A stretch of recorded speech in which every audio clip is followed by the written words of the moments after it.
Hello, everybody. Welcome to the canning party.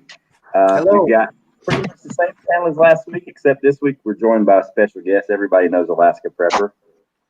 How you Hello, doing, everyone. Rudy? Hello, Ghost. Hello, ladies. Thank you for having me. Absolutely. Yeah, As soon as you told me that you were making ghee today, I was like, I'm in.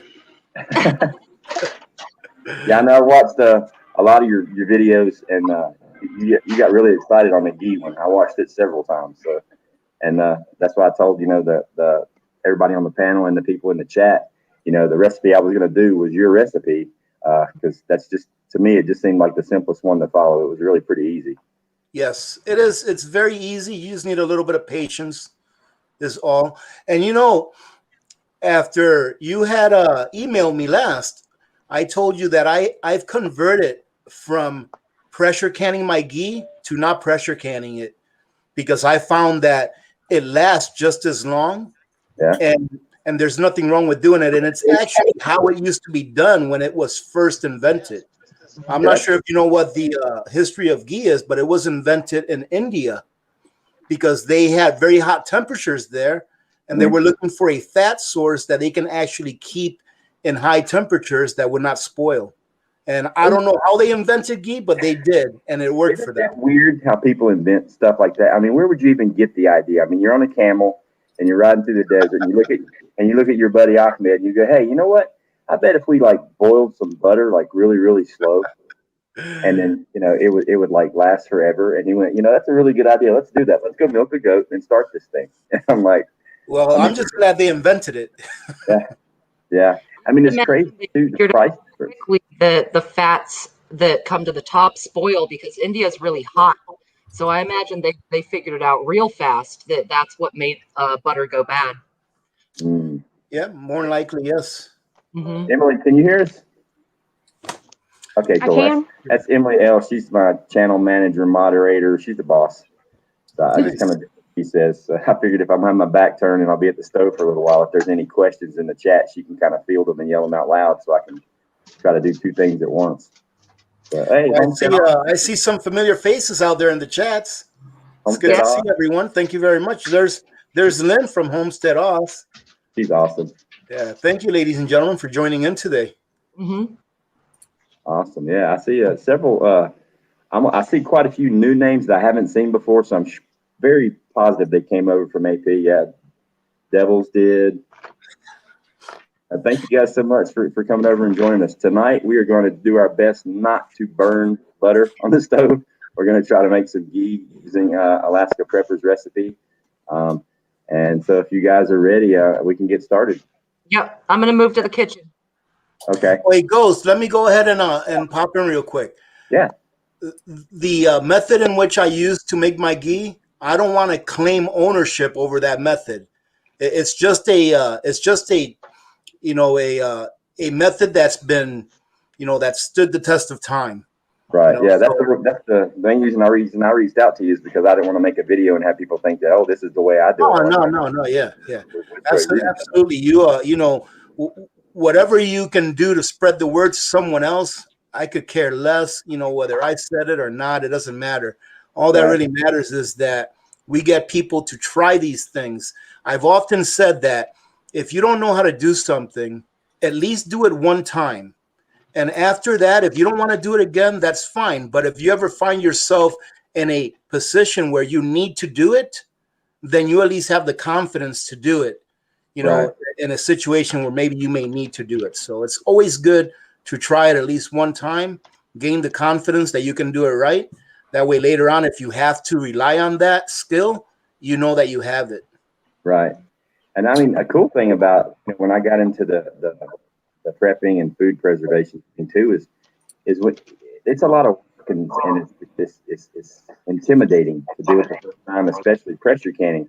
But what I found out is if you sit down with a piece of paper and you do numbers on what you're paying food, buying it, a week at a time versus buying it a month in advance and getting it and stocking it. I mean, we're talking thousands and thousands and thousands of dollars. I mean, a can of ghee at Walmart, is like what, $6? It's like even my bone broth that I can at Walmart, it's like $6 for a quart. But you get, I mean, I make 16 free quarts that I put into my chicken.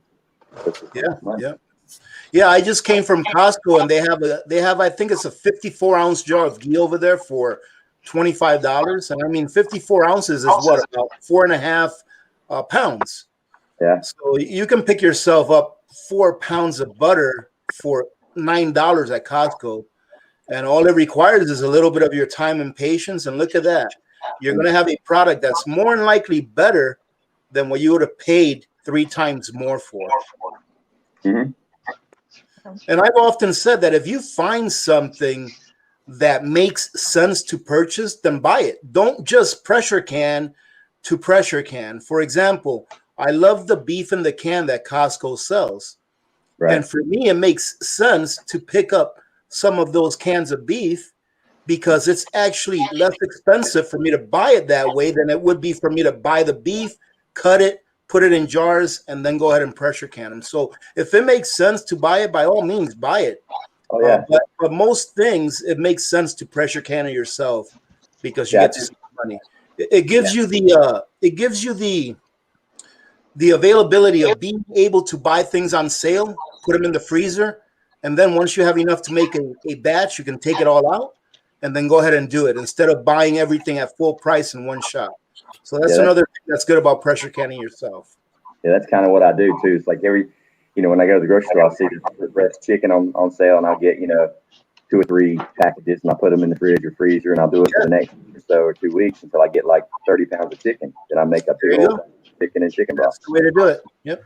When I look at my food storage, that's like looking at my bank statement for a checking account. I mean, that's like our savings account. Absolutely, it's better. It's better. Yeah, it's like I tell everybody, the price of food's only going to go up. It's never going to go down. Yeah, I challenged everyone on one of my previous videos. I said, go to your pantry, pick out 10 items, and hopefully you remember what you paid for them when you bought them, and then go ahead and match and see how much it costs now. And what I meant was pick out 10 items that you bought like a year ago.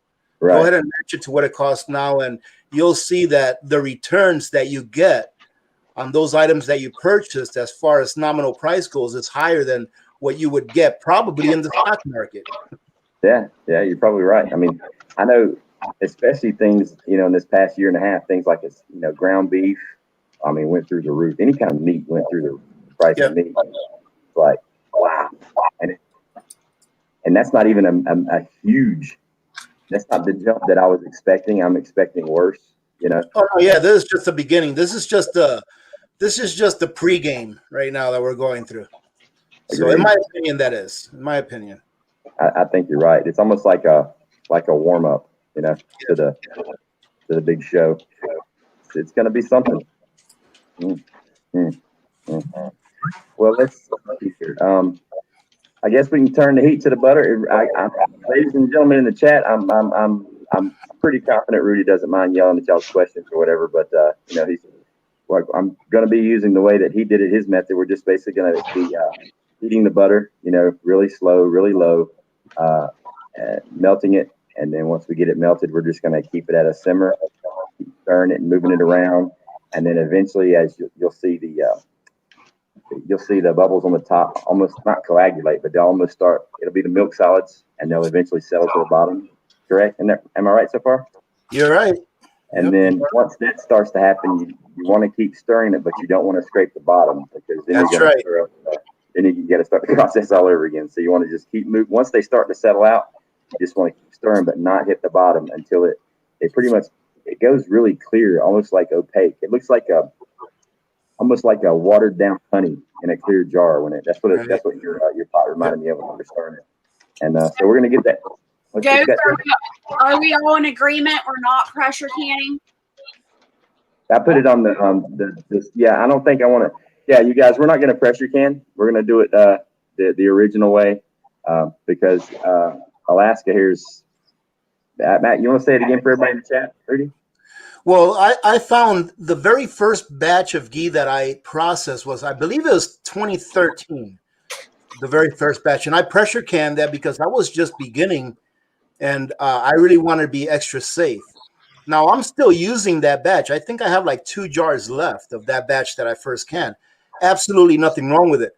However, since then, I looked into it a little bit more and I found that you don't necessarily need to pressure can it, that as long as you pour your ghee into your jars and then immediately put the lid on it and tighten the lid tight when you put on the ring, that it will create its own seal.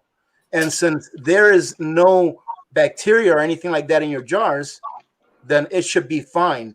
Now, the one thing that you want to do when you're not pressure canning is you want to make sure that those jars that you have are very sanitized.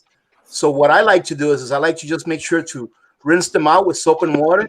Then I take them and I put them in the oven at about 200 degrees for 20 minutes or so. And then I fill them up with the ghee while they are still very hot.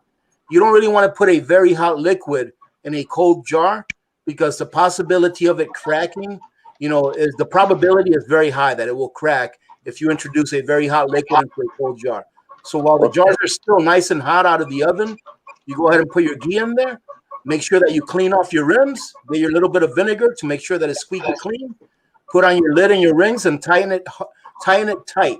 You're not going to tighten it like finger tight like you normally do when you're going to pressure can, but you're going to tighten it pretty nice and snug. Okay. Well, ladies on the panel up here, since not pressure canning it is an option, you guys just want to go ahead and throw your jars in the oven and let them heat for 20 minutes, and let's do it this way.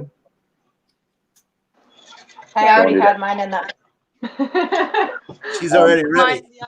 Yeah, because I quit doing the heating up the jars thing when I pressure can, because that's a sterilization. Right. process. Yeah. You don't have to be as picky as far as cleaning your jars when you pressure can, because you're going to kill everything anyways. Gotcha. I started heating them up because I figured if I was putting hot ghee in a jar, Absolutely. I want to. Good call. Hi, by the way. Very nice to meet you. Nice to meet you too, milkmaid. And look at that, Virginia Roots already has her butter halfway melted. Isn't that a pretty sight? I love butter. It's beautiful. I love butter too. I asked for butter for my birthday last month, and my family got me 20 pounds of butter. So I'm going to use That is about awesome. 8 right That now. is awesome. Heck yes. Gotta love that butter. Stream last week, Alaska? What's that? Did you catch our stream last week with the beans? No, I did not. It's fun. I think last week, I don't know. I'm usually doing a live on someone else's channel once or twice a week. So I forget what channels I've visited here and there. Rudy, Yes. Cassie would like to know if you use unsalted or salted butter. In my opinion, using unsalted is best, because when you use salted butter, all you're going to do during the process is burn that salt out anyways. Mm-hmm. So using unsalted is best. However, if you use salted butter, it's not going to hurt anything. It will eventually burn out to the bottom along with all the other solids. Okay. Yeah, I went with salted because they had it on sale in the 2-packs. I'm like, salted it is. Hey, it won't hurt anything. It won't hurt it. In the end, I don't believe that it really makes any difference as far as the flavor, whether you use salted or not, because really, if you do it properly, what you're going to end up with is nothing but the fat from the milk or from the butter. That's it. So you're not going to be able to taste any of that other stuff that actually burned out of it. Mm-hmm. I went with unsalted. That's what I got for my birthday, so that's what's in the pot. Hey, there you go. Nothing wrong with that. Virginia, how many pounds of butter are you doing? I have 6 pints, so I went ahead and put 7 pounds in the pot just in case some of the water burns off. Yeah, you're going to have about, I would say, between 5 and 10% of loss. So you're going to lose about between 5 to 10%. I found that 1 pound of butter fills a pint jar exactly where it needs to go, giving you that little 3/4 of an inch or an inch. Mm-hmm. So 1 pint loses just enough so that you can fill, 1 pound loses just enough so that you can fill a pint right up to the rim line or the neck. I like to call it the neck, right before where it starts. So. Right. Yeah, I remember that one of your videos making ghee, you correct me if I'm wrong, you did salted and unsalted together, mixed in together. Yeah. Because I was like, unsalted, and then I saw your video, and I'm like, both of them. Yeah, because I mean, when people the salt added to butter, that's just a preservation thing for the shelf life at the supermarket and stuff, isn't it? No, it's just a flavor thing. It's just for flavoring. Because I really can't tell the difference in salted or unsalted butter. Oh, really? But then I can. Well, that's because you don't love butter as much as I do. I could tell you the difference right away. I don't eat it like raw. Mine just gets in with food when I cook. I don't eat a lot of butter. I use it like when I'm preparing and stuff. But it flavors it, but I get the butter flavor. I don't get it like a big salt difference to it. I don't know. Weird. Well, here in the I'm sorry, I was going to say here in the Alaska Prepper household, we have salt that we use for baking and cooking, and then butter that we use for baking and cooking, and then we have butter that we use for spreading or putting on top of potatoes or stuff like that, because we need to have the good butter to put on our toast.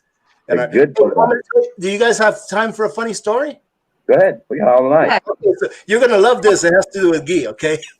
So this was months ago. I don't even remember when. It was during the winter last year, during the winter. So my daughter cooked some pancakes for breakfast. First time she ever did it. And I'm sitting on my couch over here in the living room, and I'm eating some, and I'm thinking to myself, man, these are the best pancakes that I've ever had. And I meant it. I'm like, these things are delicious. So I asked her, I said, did you make these from scratch? And she said, no. And I'm like, are these the ones that we get from Costco? You know, I always forget the name. It starts with a K, that blue bag.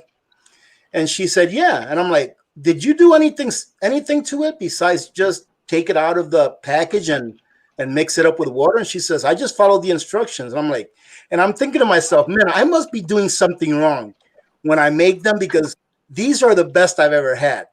So I just let it go. I finished eating my pancakes. That was that. The next morning, I came down to the kitchen and I was going to make breakfast. You know, I was going to make some eggs and bacon and toast. And I like to fry my eggs in ghee. Well, the day prior to that, the morning prior to that, I had put a brand new jar of ghee on the counter. So when I went to grab the ghee to fry my eggs, I noticed that about 3/4 of that jar was missing.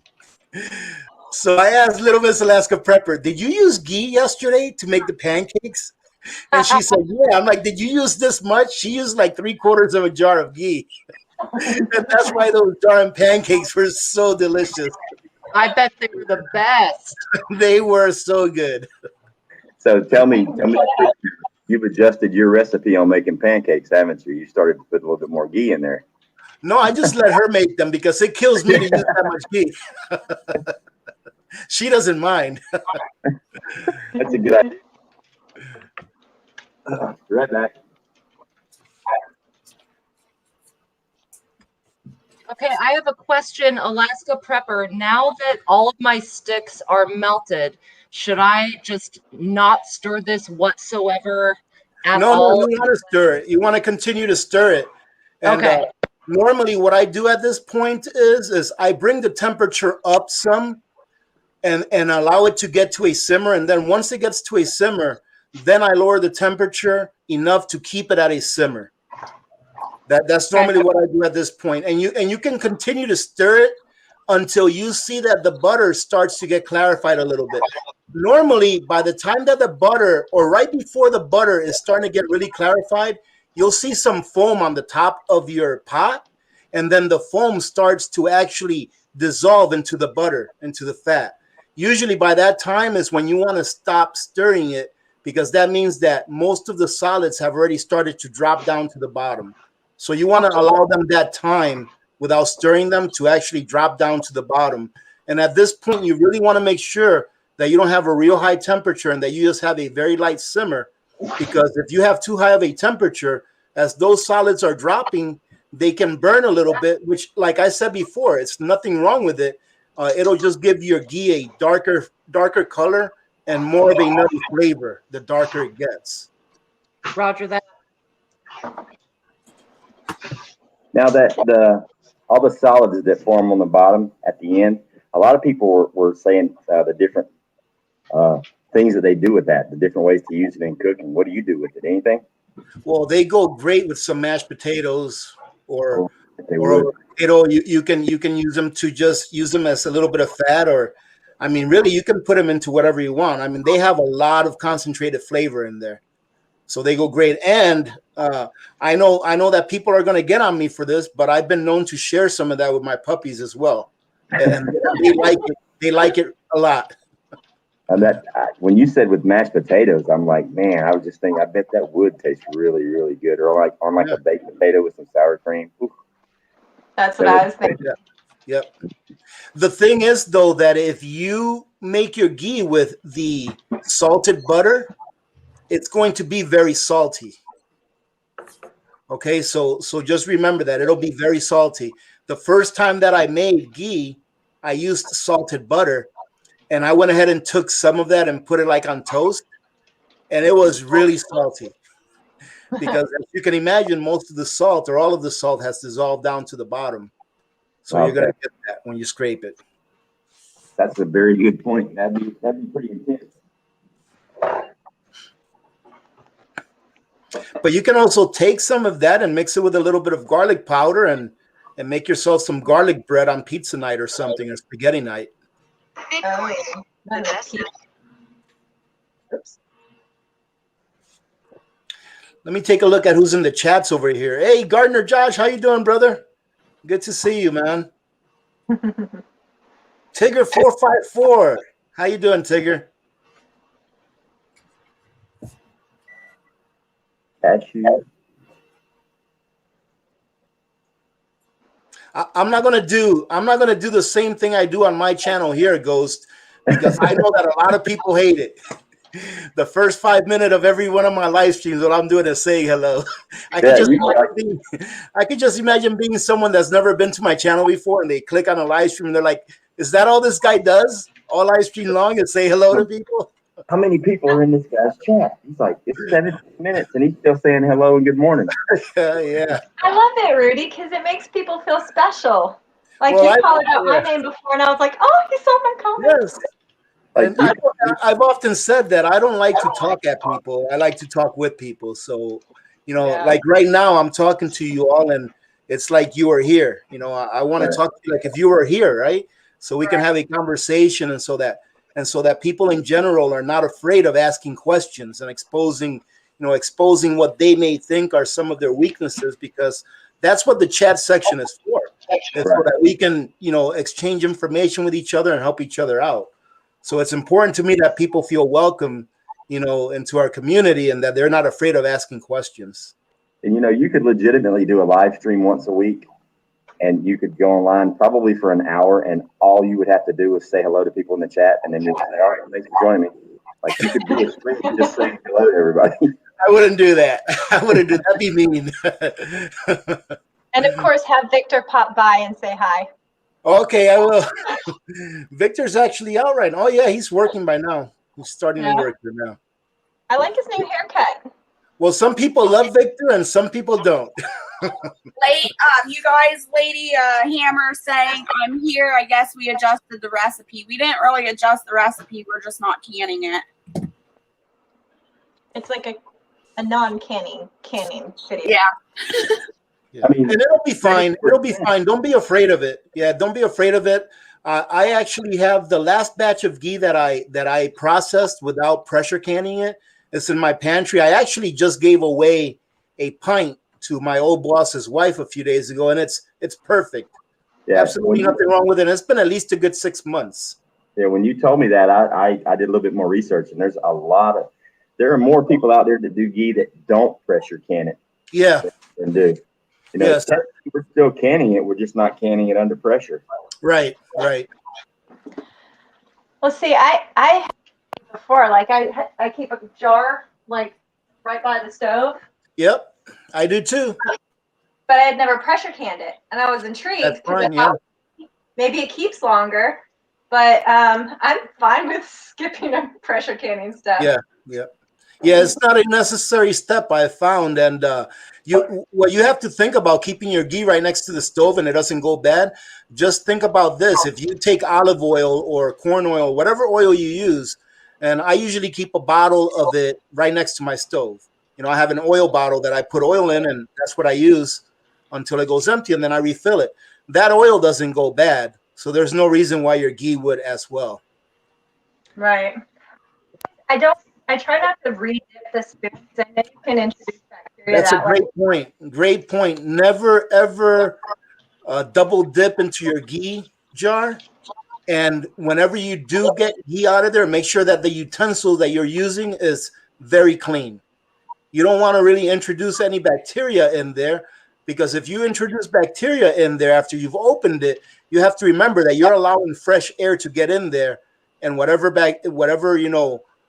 food there might be in that air for that bacteria is going to start growing. So just make sure you use a clean utensil every time that you dip into your ghee, and of course, never double dip.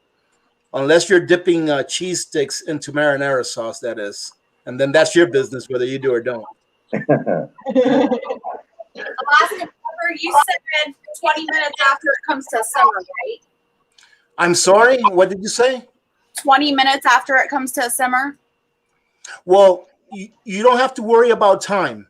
Okay. Right? Once it comes to a simmer, and the foam that's on top of it dissolves, the foam will dissolve on its own. You may have a little bit of a few stragglers on the rim of your pot, but the foam will dissolve on its own as long as you keep it on a simmer. Once the foam dissolves on its own, this is when you don't want to stir it anymore. This is when you want to let it complete the process by itself, because as the solids are burning off and falling to the bottom, you don't really want to stir it around and stir those solids all the way back up to the top. It's not going to hurt anything. It'll just make the process longer. That's all. You know, I heard from when I was first learning this, I was looking into it, and I heard that when it starts bubbling and the foam starts dissolving, you'll get those larger bubbles. When you're getting those larger bubbles, it means most of the moisture has evaporated. Thoughts? Is that what you're saying? Well, it could be. Just be careful. Just try to do everything you can to keep it at a simmer. And you know what? You know what? That's funny that you say that. I've never really noticed that, but looking back to the last time that I did that, you're right. You do get bigger bubbles coming up towards the end of the process of burning off the solids and the water. Yeah, good point. Okay. Just something I'd heard, and I noticed it when I made ghee. I did burn ghee once. Oh, Ghost, you're on twice over here. We got two ghosts over here. Double ghosts. Ghost famous here. Milkmaid, did you say that you burned ghee once? Okay. I didn't throw it out though, because it just had a strong flavor, like a burnt butter flavor, and it had a strong flavor, right? Yeah. You see, some people like that flavor. I kind of like it a little bit on the darker side than what you see me do on my videos. But I like it any way it comes out. Tell you the truth, yeah. You'll never catch me throwing away any ghee. It's all good. I love my butter. Oh, there's what Ghost was trying to do. He's still working his butter. Ghost is falling behind. Oh yeah. I kind of heated mine up fast to begin with, but I didn't burn it. I just kind of. Yeah, I think that's okay. I don't see anything wrong with that. I mean, you're just heating it up fast. Yeah. Milkmaid didn't want to get left behind this time. It's true. My canner is so big that it took forever to come up to pressure and steam. Oh, what were you doing last week? Beans? Mm-hmm. Okay. Oh, yeah. And that's another thing. That's another one. That's another big money saver as far as I'm concerned. I mean, I don't know how many pints of beans can you get out of 1 pound? Probably like 4 or 5 pints out of 1 pound. About a quarter cup per pint of the dry beans that you put in there? Yeah, Ghost, we can't hear you. Africa. Is that better? That's good. We can hear you now. But yeah, that's a big money saver. As long as you do it, I think it's a money saver as long as you do it by the quart size. Because what a lot of people forget is that those lids cost about 30 cents a piece. So, you have to make sure that you adjust the price of what it's costing you than what it would cost you to buy it make sure that you have that lid included. You know, the price for the fuel that you're using is very minimal. You know, even though you're canning for an hour and a half, 2 hours, it's really not that much that you're paying for the fuel. But those lids are kind of pricey and not very easy to find at certain times. Yeah, that's my issue right now. I keep trying to, that Amish supply store. Yeah. They have a lot of kind of off-grid, and they supply the Amish. But they used to sell sleeves, like bulk sleeves of canning lids. And I keep looking, and they've been sold out for. Before all of this stuff started happening I think it was February or something of 2020, I actually found a sale on lids at Fred Meyer's, and I ended up buying like 50 packs. Nice. And I actually did a payday prep, about it, and come to know, a month, 2 months later, everybody was scavenging around for lids, and I'm here sitting on, a whole bunch of lids. Yeah, like the same thing. Some people, when they see this video, they'll be like, "Oh, you were hoarding." Hey, I've heard the same thing. But I've got lids. About 6 to 8 months before all this craziness started last year, for some strange reason, I decided to really pick up my canning. So every single time I went to the store, I would get 2 cases of jars and like 5 or 6 packs of the lids. Every single week, I was getting, 3 cases, a couple hundred lids. And then when all this stuff went crazy and you couldn't find any, I'm looking in my storeroom and I'm looking around and I'm like, I'm rich. Yeah. The price of jars went from $13 a case to $150 on eBay. Yeah, for a little bit, yeah. I was like, yeah, I did the same thing. When all of that stuff started, I was already sitting on about 25 or 30 cases of jars, and a whole bunch of lids. And it's like you said, it wasn't me going and picking it up all at once, 30 cases of jars. It was me getting 2 here, 5 here. If I caught them on sale, I might get another 6 or so. That's how I got them. And of course, I caught that sale on lids, and I couldn't resist but to stock up on them. And I'm really glad that I did, because now I don't have to worry about lids or jars for a good while. Yeah. And then now that they've just now come back into the stores and everybody's trying to get them, it's like if I go into the store and they've got 20 or 30 cases on the shelf, I'll get a case or 2 cases. But there's been times when I go there and there's only 6, and I'm like, I'm good. Other people probably aren't, so I'm not going to get any jar. Slow and steady. That's all. That's what it's all about. Slow and steady. You don't have to go crazy on anything, and you always want to make sure that you keep what I like to call a little bit of dry powder on the side. Which means a little bit of reserves and money. That way, if you do run into some kind of awesome sale, you have no problem with going ahead and getting that. Instead of spending all your money just on one thing because you found it. So yeah. I mean, it works different for different people, but, I always stick to slow and steady wins the race. Just take your time building up your stockpile and diversify the things that you get. Don't just get everything in the order that you have them checklist. So if you have 1 through 10, don't get all of the 1s right away. If you can get 3 times as many as the 4s, because they're on a good sale, right? Yeah. So, yeah. Exactly.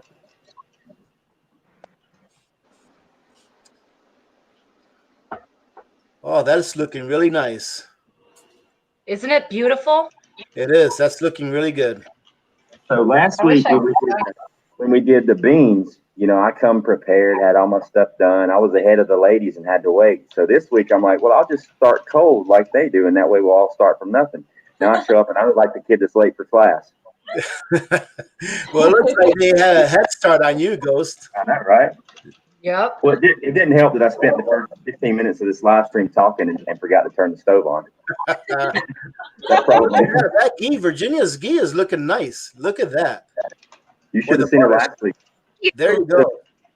Last week was the first time she ever used a pressure canner, and she's got the very first American pressure canner ever produced off the assembly line. This thing is awesome. That's great. She had to order parts to get it to work. She had to order parts and get it and replace a bunch of parts. So she went with us live, and as she's sealing it up, the lid wasn't quite straight. So as it's coming up pressure, it's blowing steam out the side. She's like, I'm gonna fix this. I'll be back on later. So she went dark, and everybody's worried about her. She took it back down to pressure. She dropped it all the way back down, opened it up, fixed it, put it back on, got the pressure back going again, and canned her beans. Good. You want to know something funny? I actually found what model it is. Yesterday or the day before, someone gave me a really great tip to scrub the outside of the canner with onion and salt in order to get some of the char that I had established with the propane burner. And so, by the way, it worked like a dream. Well, I Awesome. had to turn the canner over in order to scrub the bottom. And Right. on the bottom, it says number 7. That's it. NO7. Really? Like it's probably Might it's not be new. number 1, but it might be 007. Mm. Pretty old. Show him the canner. What's show that? the canner. Show the Okay, canner. hold on. This thing's old. Hey, Pinball. Pinball Preparedness has joined us. Pinball in the house. Look at that. What's up, Pinball?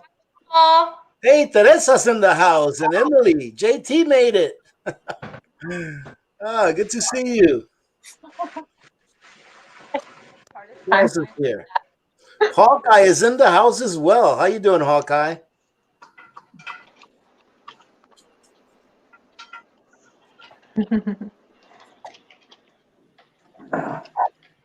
I know one thing. It sure does smell good. Yeah. Oh yeah. I think I'm in the lobby of a Red Oh Lobster yeah, right that's now. a nice old one, huh? Very nice. Yeah, I was gonna say, don't be moving that ghee on my account.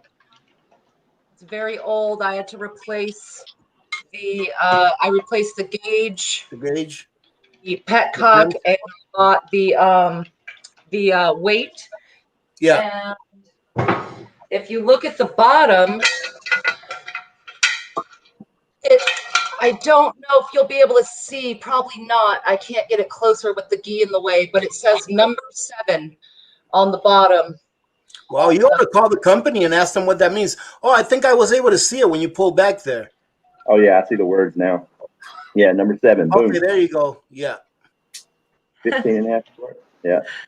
Nice. Yeah, isn't Yeah, that that fun? might be like I love her. That is a well-used canner right there. You can tell it's got a lot of experience. Yeah, it's the Flintstone of canners. It's very wise. I mean, that's a testament to what good workmanship goes into an All-American, really. Yep. The first time I saw an All-American canner versus a Presto, and I've never used a Presto. I'm actually going to get one, and I'm going to do a canning comparison with different things and do them at the same time to see which one heats up faster, which one cools down faster, or gets the pressure faster. But the first time I saw an All-American, I'm like, that reminds me of a torpedo launcher in a submarine. You know, in the movie. Oh, yeah, where you put the doors on? I mean, this thing, it's built to last. Yep, it is.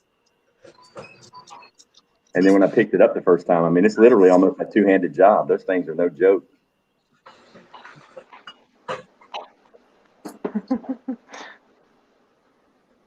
Well, I think that Virginia's ahead of the pack here. Yeah, she's looking pretty far ahead. How's yours doing, Milkmaid? And Jess? We've got foam. Are you all simmering yet? It is. And you know what's interesting? I've never done this much ghee before. I've only done like a pound or two at a time. Yeah, that's it's a lot nicer when you do 1 pound at a time. It only takes about 15 minutes, if that. But I'm noticing like if I just, because once it gets kind of warm or hotter, I tend to just kind of draw the foam away to see what the solids are doing at the bottom. Sure. But sometimes when I do that, all of a sudden there's this bloop, bloop, bloop, you know? Well, when you know that you're about halfway through the process, you'll notice that there's no more steam coming out of the pot. Oh, that's true. Once there's no more steam coming out, it means that the water's been evaporated out of or cooked out of the butter. Yeah, I don't have much film left on the top of mine at all. Oh, is yours simmering? Yeah. Oh, nice. Then you're almost there. I wonder if I should turn it up. I just, after burning it that one time, I get a little gun shy. As long as it's not more than a simmer, you should be okay. As long as you're not going more than a simmer. But it doesn't hurt to do it slowly either. You know, if you want to do it slowly and you've got the time, that's not going to hurt. That's just going to give you the product that you really want. Yeah. My butter's still melting. Nope, I'm going to leave you behind because my butter's still melting too. Are the fur lids as good as the ball lids? Wild Nesting wants to know. What was the question? I don't know. Are the Purr lids, the Purr brand lids, are they as good as the ball lids? She said that's the only thing they can get now. I've never used Kerr. All I've ever used is ball. I've used Kerr before, and I didn't notice any difference in either or. That's what I've heard from everybody. They're pretty much similar. Now you see Virginia's ghee right there. You see how it's simmering very lightly. That's perfect. You can leave that just like that, and you don't even have to stir it right now. You just leave it right there. And here, as soon as you see the steam not coming up from it anymore, that's when you'll see that foam on the top start to break down and start to fall into the butter and down into the bottom of the pot. So that right there is perfect. It's a nice slow simmer, and it's not going to burn your butter because you have it at nice temperature right there. But that looks really good. Roger that. Thank you. And obviously, you all know that this is not something you want to do with your children around. Right. It would be dangerous. What do you have over there, Virginia? Is that some ugly chicken? No, actually, last night I canned some potatoes Oh, okay. to get it totally right. So let me show you guys. What'd you say? You didn't get it totally right?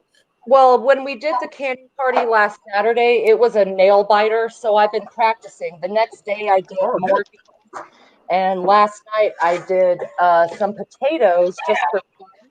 So here's the beans that I did the day after the canning party. And then these potatoes I did last night. There you are. These potatoes I did last night. I labeled them here. These are the Kerr lids. They are not ball. I labeled them with painter's tape because this kind of tape doesn't leave a residue. I threw in carrots because I had some carrots in the fridge that just needed something to go into. So I just threw them in there. And there they are. I did that at like midnight last night. Well, that looks really good. They look really good. Thank you. Did you see that? Someone said that PAEMT says that the number 7 All-American pressure canner is more than likely from the 1920s. That's awesome. It's 100 years old. Heck yes. 100 years old. Isn't that something? I'm representing. I'm okay with it. Nice. Virginia, you got bit by the cannon bug, didn't you? Well, hey, your butter's melting over. Oh, crap. You can go ahead. You can leave it on there. Just stir it. You can leave it on the fire. Just stir it. I'm always the beta test. You guys know how it is. Well, that's our fault for taking you away from your butter. That's our fault for taking your attention away. Everything's good. Crisis averted. I'm a professional. Just don't panic and make sure you have some baking soda nearby. Yes, I do. Plenty. Here we go. There you go. Good. Just a tip for everybody too. If you use a wooden spoon and put it on top of your pot, it won't boil over. Oh, good idea. Oh, awesome. I didn't know that. Yeah. Oh, that is a cool trick.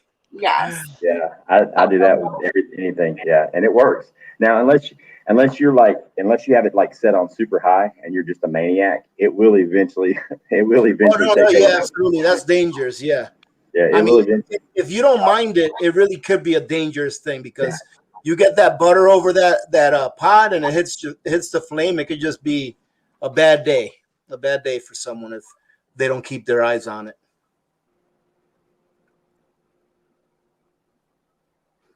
Y'all want me to try to bring my laptop over here and show you? Yes. Sure. I didn't clean my stove, okay? So y'all just pretend that you're like my really good friends and you don't care. See. Can you all see? Oh yeah. Oh, good. Oh my goodness, milkmaid! How can you cook in a stove like that? No, that's looking really good too. That's very nice. Watch this. When I go like Oh, very nice. Yes. go like You see that bad boy right there is about getting ready to get rid of the foam. yeah, I'm starting to notice the bubbles are getting a little. Yeah, that looks really good. Man, I'm excited for you guys. It's not even my ghee, and I'm excited. That looks Well, we awesome. do. We're doing this every Saturday until people get tired of it. So we're gonna start just canning. You know, everybody's just gonna throw in a request, and we'll just can something. If you can make it, cool. If you can't, cool. If you're doing it later, do Nice. it later. I mean, I was gonna just do like the normal canning videos and video myself canning something, and I was like, and then there were several people in the chat. They're like, I've got the canner and I've got all the stuff, but I'm scared to do it. And I'm like, why don't we just do it together? Just go live and get you a glass of wine or whatever you want to do, and we'll just go live and we'll can together. And if we mess up, we mess up. If we learn stuff, we learn stuff. So, and people seem to like it, so I'm gonna keep doing it. Yeah, nothing wrong with that. What was so awesome? Hog wants to know, what is the purpose of transforming butter to ghee? Long-term preservation, and it's gonna. I mean, what is it? 20, 30 year shelf life on ghee? Well, I don't have the oldest ghee that I have is almost 9 years old, and there's absolutely nothing wrong with it. However, if you were to ask me, I would say that I would feel comfortable with keeping some of my ghee for 20 years and using it with no problem whatsoever. Yeah. However, ghee is one of those things, however, that is, if you use it, it's very easy to rotate. Yeah. Lady Hammer's asking, so the ghee is stored in the pantry? Yes. You can. I mean, you can store your ghee anywhere you want. However, if you're going to store it for long-term storage, it's always a good practice to store it in a cool, dry place that doesn't get too hot or too cold. Even though ghee will outlast that temperature range, why not store it properly anyways? It's only going to give you more security that, or insurance that your ghee is going to be good. However, like I said, I would have absolutely no problem with leaving my ghee in my pantry, in my cupboards for a year and using it, whether it gets hot or cold or whatever. It's going to be good. Yeah, that's a really good point. I know some people's pantries are already cooled down, so that's why I said that. So that's a good point that you made, because I know some people don't have that capability in their pantry. Yeah. Like my main reason for doing the whole or going down the ghee road and wanting to store, a lot of ghee is because I'm starting up my rabbitry. I've got several meat rabbits outside, and there's no fat, cholesterol, or anything in rabbit meat. So cooking it, with ghee or in ghee is going to really help me, get that fat content that you need. Yeah, and I mean, I would say my second best or my second favorite long-term oil or fat to store would be coconut oil. Coconut oil will literally last indefinitely. All you have to you just make sure that you keep that lid on there, and the same rules apply when it comes to your ghee. Make sure that you only use very clean utensils to get your coconut out of there. I have a 5-gallon bucket of coconut oil that I purchased. I think it was back in 2010 or 11, and there's absolutely nothing wrong with that coconut oil. Nothing wrong with it at all. And there have been instances where the inside of the container wasn't 100% clean, and not in my case, but I've read about it and seen some people show it on videos where the coconut oil actually got contaminated with some bacteria. But it's very easy to detect what part of the coconut oil is bad whenever that happens, because what you see little black streaks, little black lines. And anything that doesn't have any of that black line in it means that it doesn't have any bacteria in it. So in a worst case scenario where you really needed that, that oil, whether it be for cooking or just because you needed calories, you can divert from using the bad part of the oil and still use the good part of the oil. So, I think coconut oil is one of the best fats to store for long term. Christopher Branham, thank you very much. I appreciate that. Thank you very much. Yeah, I've heard a lot of good stuff about coconut oil. Yeah, I mean, and it's got 101 uses as well. So, you can cook with it, and you can do a lot of other things with it as well.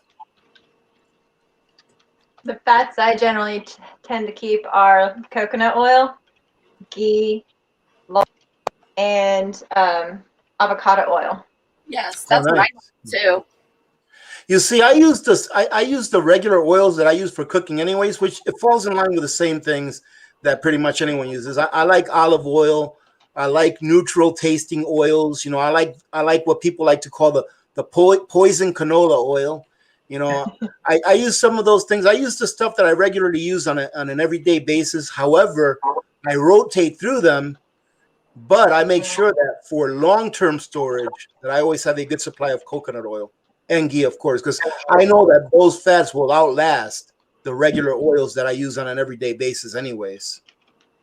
Lady Hammer's asking how long do you long-term store olive oil? Well, I rotate my olive oil, but I've got olive oil that I've used that was 3 years old, and there was nothing wrong with it. So usually I'll rotate through my oils. However, the oldest one that I've consumed, I think, was about 3 years old, maybe 4. And yeah, nothing wrong with it. No off flavor or anything like that. However, remember that I always stand by the practice of making sure that your long-term storage, your pantry it has a good temperature. So for example, my pantry, it never falls below like 53 degrees during the winter months, and it never goes above 67 or 68 degrees in the hottest days that I've experienced here, being that I'm in Alaska. You know, a couple of years ago, we had about a week or 2 weeks straight where it was like between 85 and 95. And for us, that's really hot, all right? And my pantry still never went over like 67 or 68 degrees. So as long as you store, if you make that one of your, you know, one of the things that you do no matter what, make sure that whatever you're going to put away, whether it be for long-term storage or mid to long-term storage, make sure that you have it in a place where the temperature is controlled to the best of your ability, of course, depending where you live. And one of the key things is too that the temperature, no matter how low or how high it gets, that you don't want to have a quick jump in temperature in either direction, meaning that you don't want your pantry to go from 55 degrees to 65 in 10 minutes. It's better if it's a gradual step up and a gradual step down in temperature. Lady Hammer is asking, do you pressure cook olive oil or do you do it like this? Pressure can olive oil? No, I just use it the way it comes in the jar from the store. Yeah, I would never try to pressure can olive oil. To me, there's no benefit to doing so. I mean, you know, as far as having oils for long term, I try to keep about a 2 or 3 year supply of the oils that I use and rotate them, and I've never had a problem. And you know, I figure that if we're in a crisis that's more than 3 years long, and then I have to dip into my coconut oil and my ghee in order to, man, we're in some really big trouble. And you know, you know, I mean, anything that's going to last like long, even one of the worst crises that I've ever read about, which was, I'm not sure if you've all ever read or listened to. I did a video about this, about a gentleman that went through the Bosnian War, and he documented it in a titled essay that was called A Year in Hell. Now, that was a real 100% blown out SHTF, WROL, whatever you want to call it, a real, and it only lasted a year. All right, so if we're in a crisis where I have to rely on my oils for 3 years or more, man, we're really in big trouble, you know? Not saying that it couldn't happen, but I just hope that never happens. You know, but that's why we prep, right? That's why we prep. JT is asking, where did it go? It just jumped. Is it bad to store new canning jars in garage? A bit worried about the rubber on the lids. I don't know, but I wouldn't think so. I wouldn't think so, but I really can't tell you that I know, because I don't have any experience with that.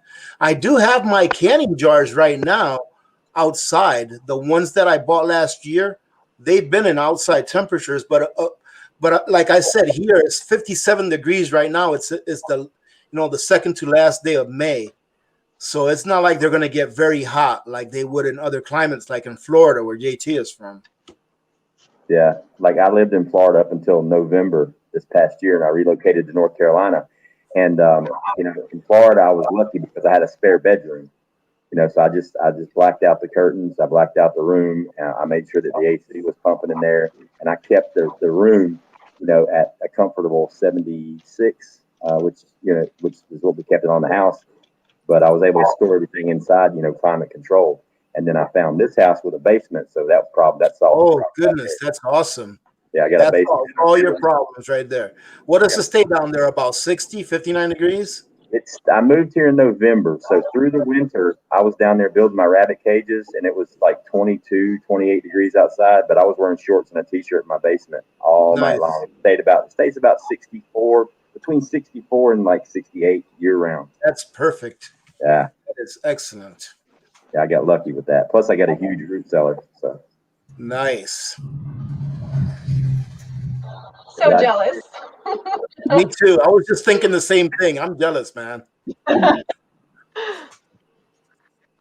I'm hoping at some point we can build a root. It's kind of on my list. That and a smokehouse. I want to smoke. Nice. Well, the bottom part of my house is a part of my house that is kind of like the crawl space of my house. I went ahead and insulated and sealed off about half of it, and that's where I keep my utilities, like my pipes for my waste and water and all that, and my water tanks. So down there during the summer, like I hate saying during the summer right now because there's nothing like summer now, but during this time of the year, it's still like 48 degrees down there. And during the hottest times of the year that we've experienced here, like let's say, for example, if it gets up to 90 degrees, it'll be 55 degrees down there. So yeah, because I insulated the walls on that bottom part of the house with like R30 insulation. I mean, really thick. I had almost 1 foot of insulation in the walls, and it stays very nice and cool during the summer. And I just have to heat it a little bit during the winter, but not that much. So that's kind of like my root cellar. But eventually, I really do want to actually have a root cellar that I can actually put my things in.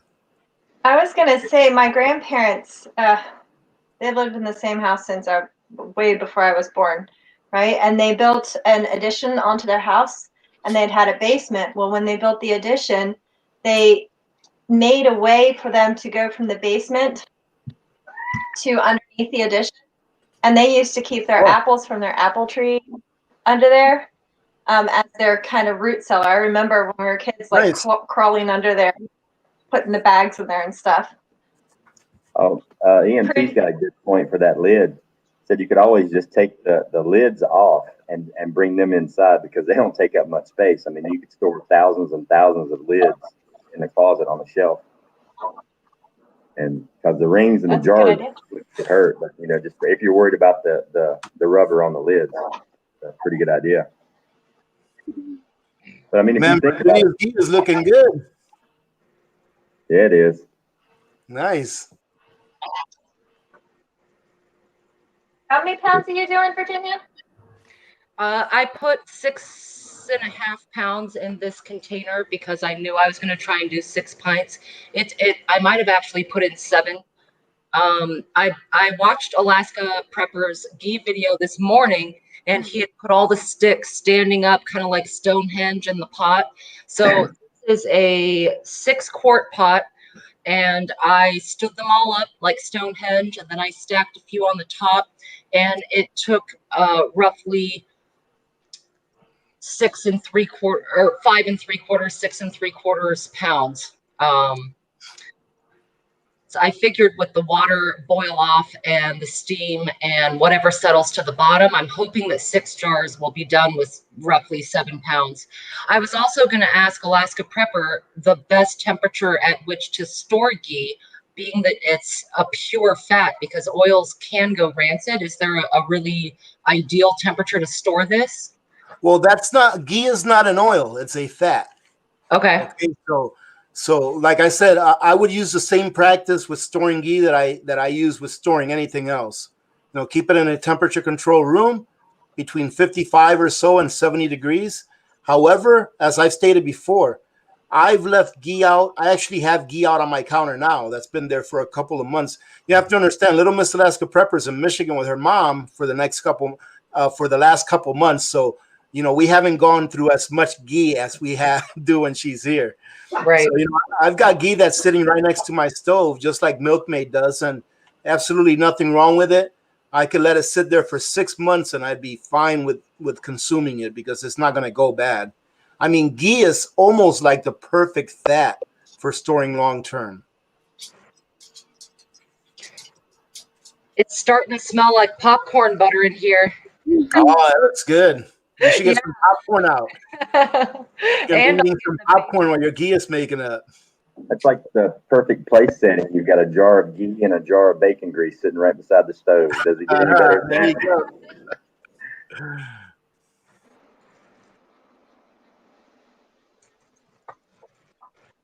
Good. Yeah, mine's just about ready. Cooking off.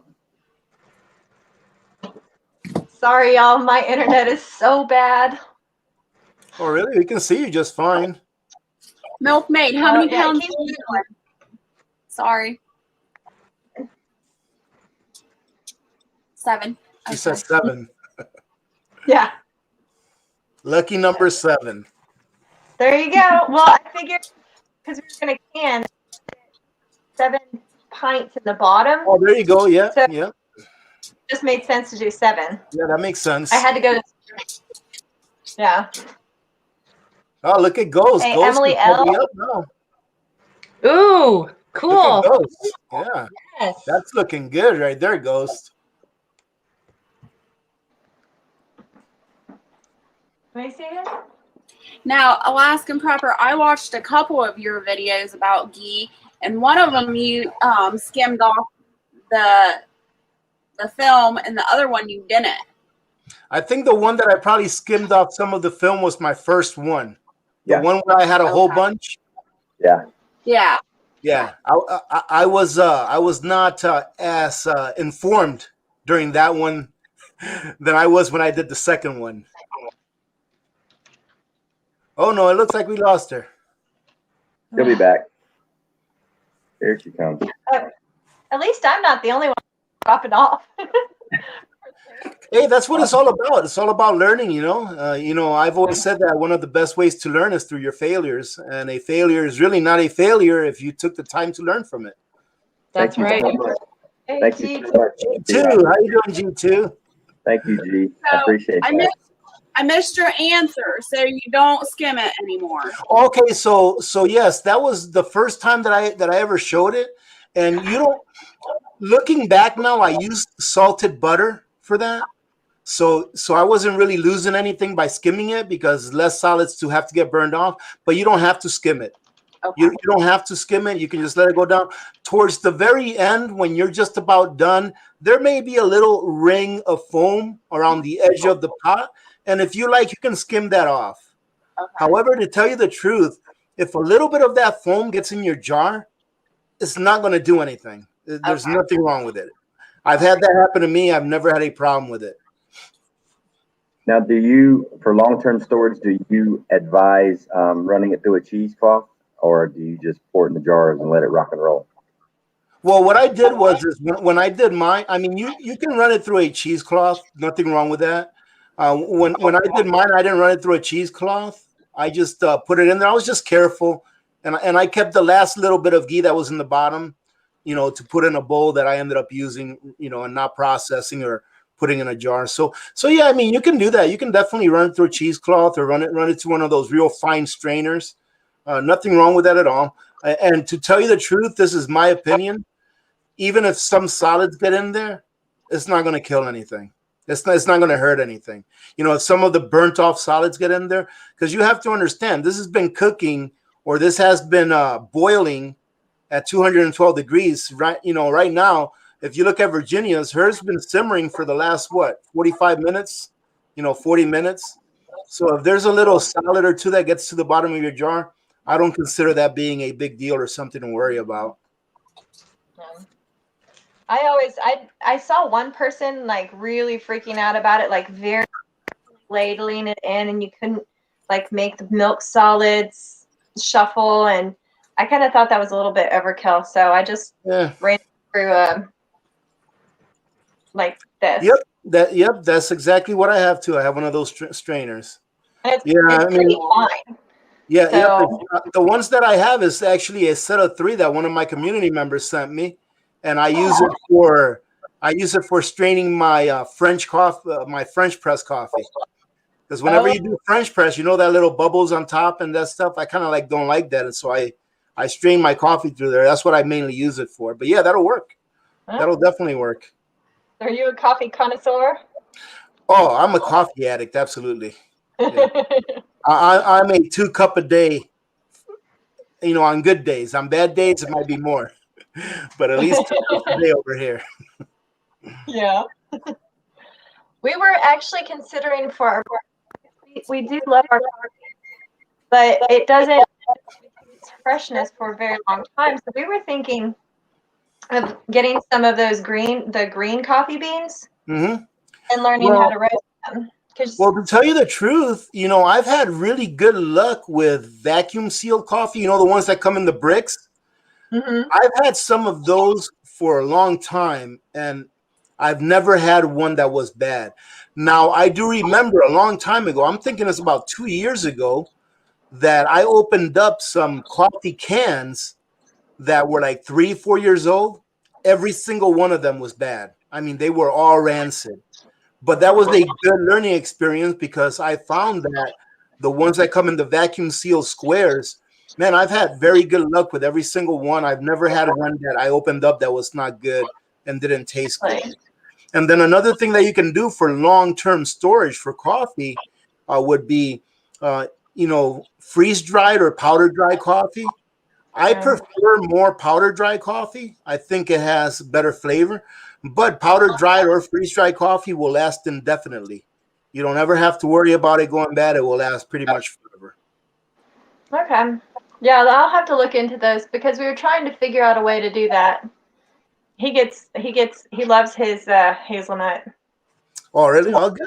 It's Hey, it's the little things that matter. No, It's the yeah. little things in life, you know, that matter. Well, I mean, if you ever have a situation where it's really, really having just those little things. Mm-hmm. Yeah, it's those comfort items. I talk about comfort foods all the time. They're like, but AP, you're already a fat body. I'm like, I don't care. I like my Snickers bars, and I'm going to store them. You know, those little things can really help you out in a stressful situation. You know, one of the things that I like to tell people about preparedness is that what you're doing is you're not allowing a stressful situation to become more stressful by not having those things that you normally have anyways. So comfort foods is something that makes people happy for whatever reason. But if you have something that makes you happy, that you like, you know, then get some of that, because during a stressful situation, you know, that's something that you can use to, you know, give you a little more energy, you know, get you going and allow you to do those things that you need to do. So, yeah, like chocolate. yeah, I mean, I've never seen anyone eat chocolate that didn't smile when they ate chocolate. And if you're eating chocolate and you're not smiling, then you're not eating it right. Right. Or there's some. That's funny. Somebody can. How's it going over there, Ghost? How's your ghee coming out? It's looking good. Hang on. Show us his ghee.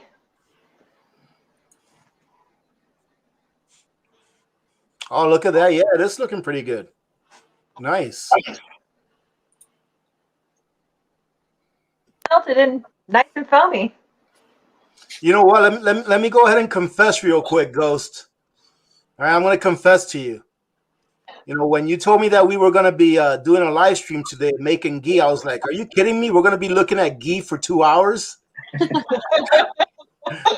But in all honesty, I'm having a great time. Last week we looked at beans for 4 hours. Oh, goodness. Well, I'll tell you what, I'm not sure if I'll be able to make it that long. Goodness. We were looking at beans for 4 hours, but he held 60 some people in the chat that whole time too. That's awesome. Yeah, we were. It took a while to do the beans, but it worked. Yeah, it definitely does. It was like I was earlier when we did the canning, right? So Virginia had her issues that she had to work through. people in the chat had questions as they were going along with us. And what was really cool is like we're right there in the moment with them. Yeah. And so if someone had a question while they were canning, they could just pop it in the chat and it was answered like that, you know? Yeah, man, I'll tell you what, this YouTube thing is not bad. I know people have a love-hate relationship with YouTube, especially if you're a creator, right? But all in all, I have to say that it's a positive for those of us that want to use it in a positive way. So, yeah. Who I was asking, Alaskan Prepper, why aren't you canning? I know you have at least 40 pounds of butter in your freezer. Whoa, who said that? Who, Al Howard? Who knows me too well? Actually, I try to keep at least 50 pounds at any one time. but right now I have all the ghee that I need. So usually once I get down to at least 6 pints of ghee that I can make, I'll go ahead and do it, to do at least 6 at one time. Because I really don't want to, like make 1 pint when I'm out, and I really don't want to be down a full case. So usually 6 pints, I'll go ahead and make up a fresh 6-pint batch, and then we'll rotate it. That's awesome. There's several people in the chat that said they're canning along with us. That's great. That is awesome. Wild Nesting is asking, what's the best way to store M&Ms for long term? I actually have a video on that. But I can answer your question. That way you don't have to be tortured and watch me take 45 minutes to explain it on a video. Really, all you have to do is dry can it. If you dry can it in jars, I would say preferably in jars, dry can it and vacuum seal it. I think it works great. And with M&Ms, you can, even though M&Ms have a lot of sugar, with those you can actually put an oxygen absorber in there, and it's not going to affect the M&Ms because they have a lot of sugar. So that'll last even longer. But I think they'll last literally for a decade if you just dry can it without an oxygen absorber. The reason I'm saying that is because I've opened up M&Ms that came out of Army MREs that were like 6-7 years old, and the M&Ms were still good, and they weren't sealed in any special way. They were just in the regular packaging, and they were still good. Then again, ladies and gentlemen, I'll eat anything. So you have to do your own research on that. Do your own little tests. Susanna joined us. Hey, Susanna. Hello, Susanna. Hello. Hi, girl.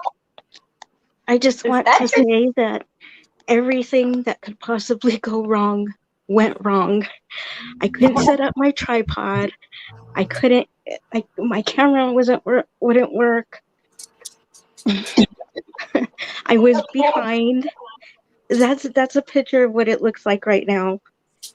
Well, Beautiful. yeah, you're doing good. You didn't give up. I went and I cried for like 3 minutes and then came back. That is a cool thumbnail right there. Yeah, it is. That almost looks like a planet. I thought that maybe that was Uranus or Saturn or something like that. That is pretty cool looking, to tell you the truth. It's like the Ghee planet. Well, Susanna, you're just going to have to keep trying and trying and trying again until we get you up here. Yeah, just try it again, girl. You get the Fortitude Award. Yup. And then It's looking good, Virginia. Looking good. It's so beautiful. I'm telling you. I'm going to be excited for you when I stop seeing steam come off of there. I'll be like, yeah, you're almost there. It's all look at that. We'll see if you can beat Ghost. Oh, she's way ahead of me. She's way ahead of you. Starting to steam. Brenda wants to know how long you cook ghee. It depends. It really depends on how much you're cooking. It depends on how much of a nutty flavor you want. It depends on whether it's salted butter or unsalted butter. Pretty much is not how long you cook it, but for how long you need to cook it. And it's really undetermined how long because it really depends on a lot of things. So what you want to look for here is, if you're taking a look at Virginia's here, you're seeing that there's still steam coming off the top. That means that there's still water in that butter. So once all of that water is gone, the next step is that ghee that butter is going to start burning off the solids. So right now, none of the solids have burned off because there's still too much water in it. So once all of that steam is out of there and there's no more water in there, that's when the solids are going to be getting burned off. Let me give you a really good example. Only for those of you that have maybe ever made pork rinds, you know, fresh pork rinds. You take pork, right? Pork rinds, and you throw them in a pot and you start cooking them. And what happens? First thing that happens is that you get rid of all the water in the meat. It'll be steaming and steaming while you're frying it. It'll be steaming and water will be coming out and steam will be coming out. Once that steam or that water is gone from that meat, then it starts getting fried in its own fat. That's exactly what we're doing right here. We're getting rid of all that water, and then all of those solids are going to start getting fried by its own fat and dropping to the bottom. I think, I don't know if that made sense or not, but that actually makes a lot of sense. Yeah. Yeah. You explained the scientific process. yeah. You can feel it sometimes when you're stirring it. You can sort of feel the heaviness on the bottom.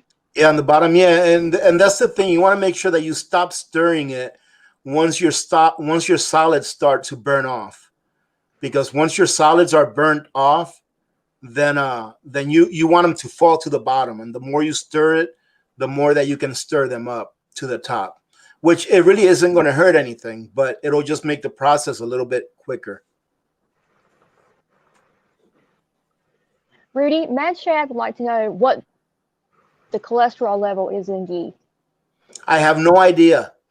It's a true question. Who asked that? Mad Shad? Yeah. Mad Mad Shad. Shad, I have no idea whatsoever.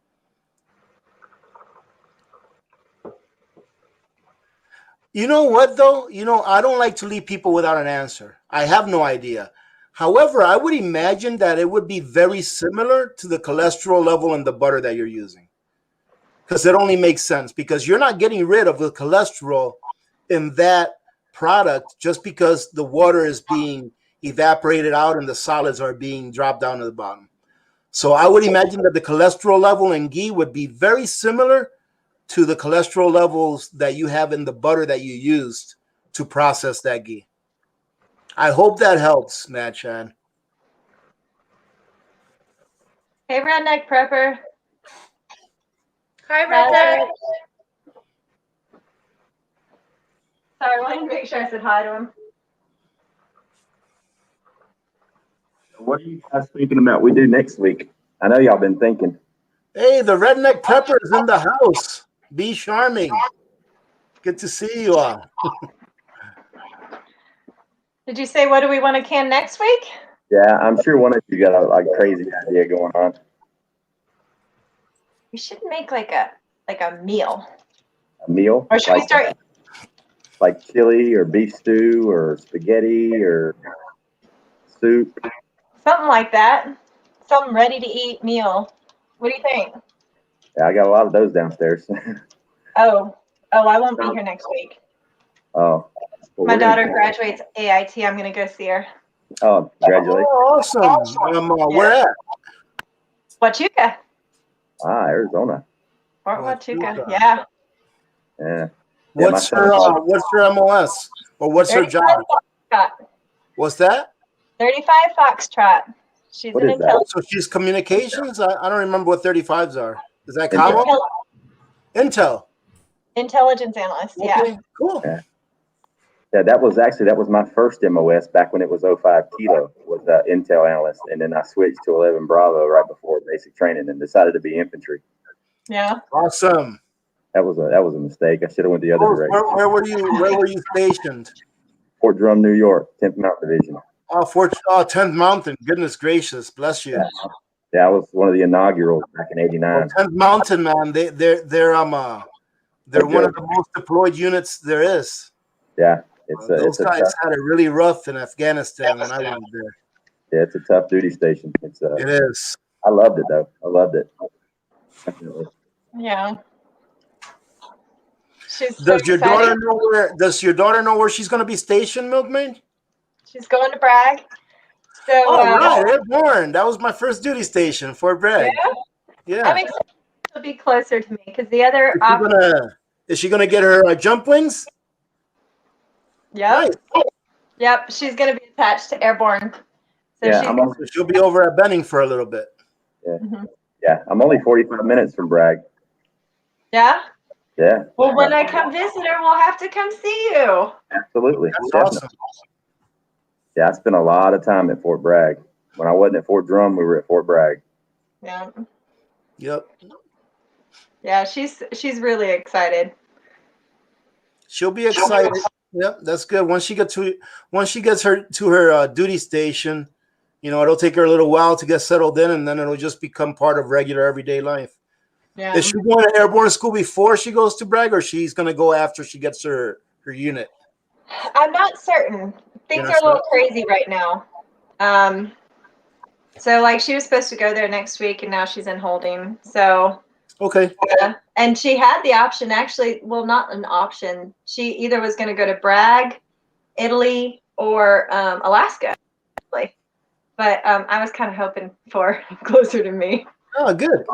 That's great. Most of the new incoming troops to Bragg, they try to get them jump qualified before they bring them to Bragg. They usually, not always, but usually that's part of because that's just the hassle. They don't want to have to do the paperwork to, so that the unit doesn't have to pay for it and the Army does. Yeah. So, no, I went right from AIT to Benning, and then from Benning to Bragg, and then from Bragg to Afghanistan. It was 1, 2, 3. We were at Benning for a while. Oh, were you? Oh, when I was there, though, it wasn't very fun. We were there in the middle of summer, and I think the average temperature there while I was there was like 112. And it's not even the temperature; it's the darn humidity. Goodness. Yeah. I went through April, May, June, and July. I went through basic at Fort Benning, and it started off nice and temperate, but man, come June and July, when that humidity started kicking in, wow. That humidity, man, in July, August, it's terrible. Rough. It was rough. I mean, the first thing that the black hats used to do to us in the morning was smoke us for like half an hour, and we'd be all wet of sweat all day long. You know, and they did that on purpose. They would always find something wrong. Give them an excuse to just smoke you for the next half hour or so. And then you're drenched in sweat for the whole day. And, you know, imagine 100 guys walking in formation, drenched in sweat. By the end of the day, we stunk up the entire barracks. And the worst part was when they take you to the sawdust pit to do hand-to-hand practice, and you're soaking wet already. And the first thing to do is shove a handful of sawdust down your t-shirt, and the next couple hours, you just got sawdust everywhere. People thought sand was bad. Sawdust is horrible. That's a lot of fun. Now that it's been 20 years since I had to do it. Yeah, it's funny now, right? Yeah. Yeah, my husband would come home and he'd be so and he'd go straight to the shower. Your husband's in the military, milkmaid? Was active duty, now is reserve. Oh, okay, cool. Yeah, he was active duty for a little over a decade. Wow. Kind of wish we had just stuck it out the rest of the night. Hey, you know what? It's tough. It really is. A lot of people that have never served, they really, not saying anything bad about anyone that's ever served. That's what freedom's all about. But they don't understand how difficult military life is. I mean, it really is. Not only for the service member, but for the family members as well. It's like pulling double duty all the time. I enlisted twice. I enlisted in 88. There you go. I did 88 to 92. I got out with an injury. I was medically separated. I blew my knees out. And, 10th Mountain, we don't ride in vehicles anywhere. We walk everywhere. So I was medically separated, but I never claimed my disability. So after 9/11, I waived my disability 10% and went back in and served another tour. I think I hurt again. Now I'm out again. So what are you going to do? It's meant to be. It is. Look at that. Virginia's is almost there. You're almost there, Virginia. Mine is taking forever, per usual. That's okay. Slow and steady. Right? I'd rather not burn that much butter, if you know. You know, what I mean. you guys, you all trap me. You know that? You all trap me here. Because I'm not leaving here until someone's ghee is done.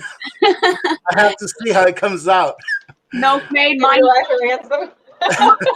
I've No, got Virginia coming in first place so far, from what I can see. mine's taken forever too, but I did 16 pounds. So Oh yeah, 16 pounds. Yeah, that'll take a little bit. yeah. That's okay. It'll be worth it. It'll be worth it, definitely. Yeah. Rudy's like, well, I'll pop in for a few minutes, but I can't stay very long. And an hour and a half later. Hey, that's so good. I've always said when you're in good company, time goes by quick. So We sat on, like, last week. We was 3 hours on the first stream, and then everybody finished, and then we shut down and went live for an after party for like another 2.5 hours, just talking about what we did, throwing off the beans. But it's fun. Like you get to talk to like-minded people. yeah, it's so good. That's good. It's a good community. Yeah. If you guys can hang out with each other for 3 or 4 hours, that means that you guys are in sync. You've got a good community here, and that's what matters. Virginia's getting the fast forward speed spoiled route. Usually when you can a canning like when I start canning, if I'm doing a weekend of canning, it's like literally like 24 hours, sometimes 30 hours of canning. I'll get a nap and can some more. But it's a really boring process if you're just stuck in the kitchen by yourself, waiting on the jiggler to make noise, bringing your pressure up and down. But when you're doing it with like 5 or 6 other people at the same time, now it's fun. Yep. Now you all have my dog Karma watching you. Yeah, my dog's chilling. Sandra, You want to say hi? Say hello. Oh. Sit, Karma. Ah, good girl. Say hi. Looky. Oh, she's a beauty. Say hello. Yeah, you're a good girl. You're a good girl. She's my little bestie. Cute. What is she? She's an English Shepherd. Oh, okay. She actually belongs to my daughter, but ever since my daughter and my wife went off to Michigan for the summer, she's become my little bestie. Oh, And that girl back there is Dog. She's the old maid of the house. I just want to jump in real quick and ask Sandra Moody if she's okay. She just said in the chat, I had an explosion, been cleaning up. It had just melted, and I went to stir it, and it exploded like a volcano. Butter from head to toe, kitchen covered in butter. No clue what happened. oh no. Really? How much butter was she using? Was it a whole lot? I don't know. I just hope she's okay and didn't get burnt. That's what I was talking about when I would take my spoon. It's almost like it bubbled up. Yeah, it's something that you want to watch. This is seriously something that you want to be there all the time. Like when I do my ghee, I never leave the site. As soon as it starts simmering, I never leave the site. I stay there right next to it the whole time. Even if it takes an hour, I stay there. So Brenda's asking if where did it go? It jumped on me. If using salted butter, does it have salt crystals in the ghee? I wouldn't think so, right? Since it's getting burned off. No, right. You're not going to taste any salt in the ghee. The salt will be burned off and drop to the bottom with the other solids. Okay. Now, ladies and gentlemen, you have to understand that everything I'm telling you is from my experience. Mm-hmm. So, if someone's had a different experience, it could be. But, like I said, if you're using salted butter like I have in the past, the ghee that I'm using right now is ghee that I made with salted butter back in, I think it was 13. And it doesn't taste salty. It just tastes like any other ghee I've made. Now that looks great. Virginia, you see that? That steam is almost done. You're almost out of steam on that. Yes, and it's super. Now you want to make sure that at this point, Virginia, that you watch your temperature really well. Okay. Oh, that's perfect. Yeah. And then all of this will settle to the bottom, right? That's all going to settle. You'll probably be left with a little ring of foam around the edges. And if you want, once that's done, you can just go ahead and skim that off. It's not going to hurt anything. But right now, yeah, you're doing great. Everything is settling to the bottom. I would say that if you're going to stir it now, it just might be the very top portion of it and not too low, so that you don't stir up any of that solid. It's looking really, really nice. Yeah, it is. Mine's just now really starting to rock and roll.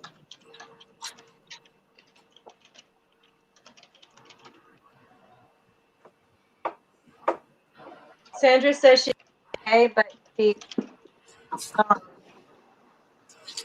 was cleaning up and starting over. She didn't leave it. She was right there with it. It was barely warm and unsalted. Yeah, she said it wasn't that hot. That's what I'm talking about. Check the comment out. I'm starting over after I finish cleaning it up. She's going right back at it. That's what I'm talking about. I'm just glad that she's not hurt. No. Never give up, girl. You got this.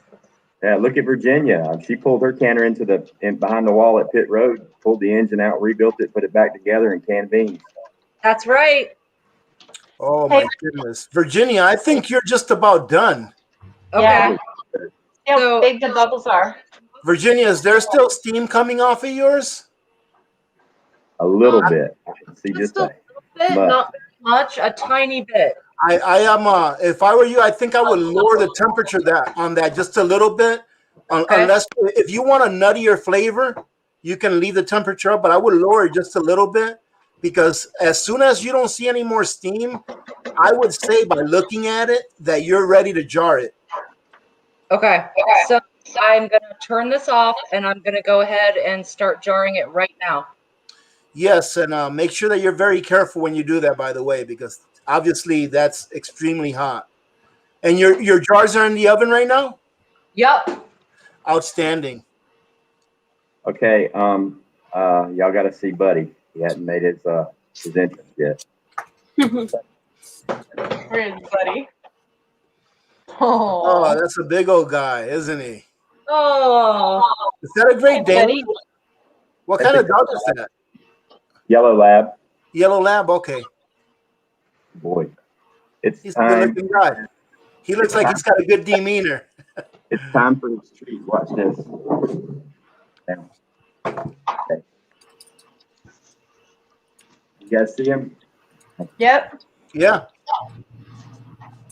Oh gosh, he's cute.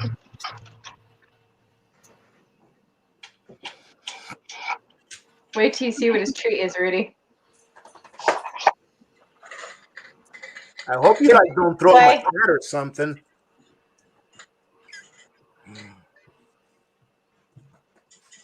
What do you want, baby girl? Hmm? Oh, nice, a carrot. What? Oh no! Don't start with me. Don't start with me. Oh no! Somebody wants to play. It's not turn to play yet.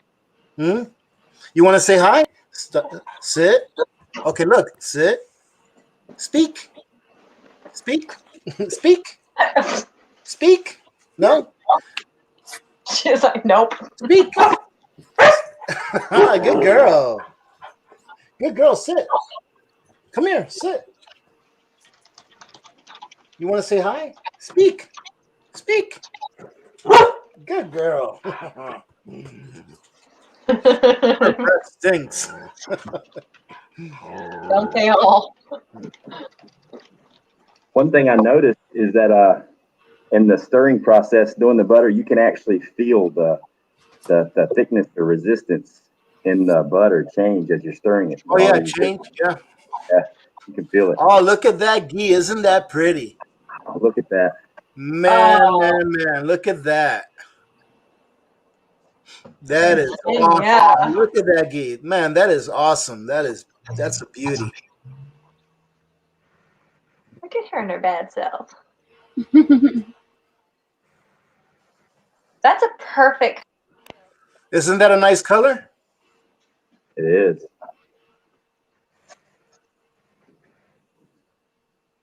Just poured in jar. Rudy, do you see her question? Oh, I'm concentrating on the ghee. It's pretty much good indefinitely, Kim. Kim, ghee is pretty much good indefinitely. I know it's hard to believe, but all you have to do is make a small batch, leave it out on your counter, and use it up in a year's time, and you'll see that once you get down to your last jar, even after a year, it's still going to be perfect. Ghee is one of those fats that you can pretty much store indefinitely, and it'll still be good. Virginia, I love your cooking gloves or your mittens or your whatever you call it. Yeah, I buy my clothing from Halloween store sales, so That looks good. Making a mess. That is looking very nice. Yeah, Very nice, Virginia. up on it. How's yours going, Jess? You still cooking? Oh, mine's still cooking down. Yeah, mine's just getting started. Mine's just getting a good roll to it. I think it's almost done. I can actually see to the bottom now, so. I can see the solids moving around in mine. Mm-hmm. Yeah. That's because I'm getting impatient. I am too. I'm like, come on, I'm watching Virginia jar up that stuff, the ghee. And I'm like, oh. Yeah, it's looking good. I'm always behind. For Virginia. We're not holding you Virginia, up. Virginia, have you ever had ghee? Have you ever actually used it and consumed it? I have consumed it. I have not cooked with it yet. Oh, make some pancakes with it. I will. You'll love it. Video. You have to do a video with your daughter's pancake recipe. I'm telling you, whenever I fry with ghee, it just makes all the difference. It is such a good fat to fry with, and it has a very high flash point at that. So you can pretty much fry anything you want with it. Now, I have a question for you. I like to, when I cook steaks at home, especially like filet mignons, I sear them really good in a cast iron pan, top, bottom, and both edges, and then I put them in the oven for like 45 seconds on each side at a really, really good temperature. Yeah. But I melt the butter, and then I add all the garlic and the herbs and stuff in the butter. Then I freeze the butter in the fridge, and then I use the butter to let it melt, onto the steaks and stuff and to sear with. Now, would that work just as well with ghee, being that it has a high flash point? Yeah, it will, and I think it's better because if you taste ghee and you compare it to butter, in my opinion, ghee is like butter on steroids as far as the boldness of the butter flavor within the ghee. So to me, ghee is like, really a little stronger butter taste than just butter because you don't have all that water in there. And butter as well is somewhat aerated where the solid fat from the butter, just the ghee, is a lot more dense than just butter. So, in my opinion, so I think it tastes really good. It's great for frying like steaks and stuff like that. Excellent for doing that. That'll be awesome. I'm definitely going to do that with it.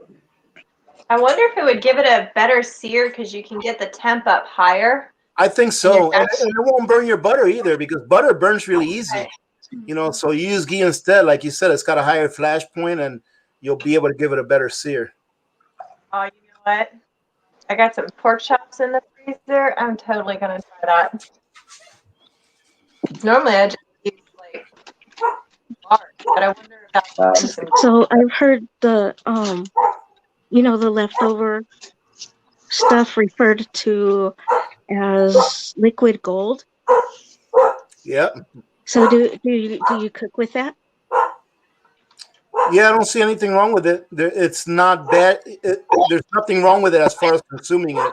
And during the beginning of the live stream, I did say that you can use that for maybe mixing it with a little bit of garlic, and making a garlic toast or something like that on spaghetti night. You can take it and use it to put it, maybe mix it in with some mashed potatoes. Just use your imagination. Anything that you like butter in, you can go ahead and use that and see how it comes out. Just experiment with it. Point being is that it's not going to harm you to consume it. Thank you. You're welcome. Let me excuse myself for a second. I have to go see what my dogs are all barking about over here. You got the Sasquatch up there. Ghost Jess, Sandra wants to know, she put less butter in it this time and it's finished melting. Should she continuously stir it? Yes. while it's melting? Yeah, once it's melted, you should stir it. Yeah. You didn't stir yours, Milkmaid? I just stir mine occasionally, and I don't really stir it. I try to let the solids start to drop. Yeah, that's what I'm doing. I'll just kind of pull away the foam and kind of look and see what's going on underneath. But maybe do go a bit deeper. Yeah, I'm not scratching the bottom. I'm just moving it around. but it's getting thicker, and you can see that the color changing and the consistency. Is yours getting clearer, Ghost?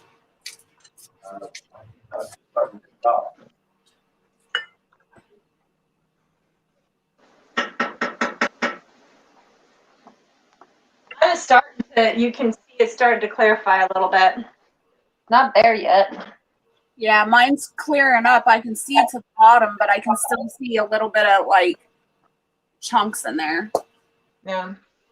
Well, and like what was said earlier, if you're at home and you just want to make like a pint of ghee, all you need is 1 pound and probably 15, maybe 20 minutes. It does not take this long for just a little bit. Yeah. Because I'm worried it might scare people off if they think, holy cow, an hour and a half for ghee. Virginia's looks awesome. Look Virginia, at that. your stuff is looking very nice. Look at that. Beautiful. You're like a pro. Why, thank you. That is awesome. That is so nice. You're making me want to make a batch of ghee, and I don't even need any right now. That's what we're here for. Look at that. Mm. Now, Virginia, make sure that you put that lid on nice and tight so that you can get a good seal. I know that the jar is going to be hot, but yeah, you submit. And yeah, there you go. Give it a nice tight. There you go. Because that's good right there. Because this is not like pressure canning. You're going to want to make sure that you get a good seal on that where no air can get in or out. So, Rudy, I have a question. Yes. When I've made ghee in the past, I didn't put the lid on right away. Uh-huh. I left it sitting until it came down to room temperature because I was worried about the air that was in the jar condensing and creating moisture and maybe causing bacteria. Is that? No, I've never had a problem with that. I put my lid on and my ring on tight as soon as I get it in that jar. And the air in there is pretty hot already, so it's pretty sanitized. So even if you had the very smallest amount of condensation, it should be fine. But I've never had it condense on me doing that. I never had any condensation in there. See, that makes sense then. Okay. All right. Because that was a pain sitting it out on the counter and trying to make sure that nothing got into it. Yeah, I would imagine. We have a farmhouse. Flies get into the house and, that kind of stuff. Hey, that's a good thing. We need insects. My wife and my daughter are like, oh, mosquitoes. I'm like, they're just insects. They're not going to kill you. Yeah. You need to build you one of those Venus flytrap things that Virginia Root made and hang it in your house. That's right. They honestly don't bother me. They don't like to bite me. For some reason, they don't like my flavor. They like my wife and my daughter more. Oh, I was a blood type thing because I'm always the one that gets attacked, and none of the rest of my family. I'm the bait. Did you say you're the bait? I'm the bait for all the mosquitoes. Nice. Wait.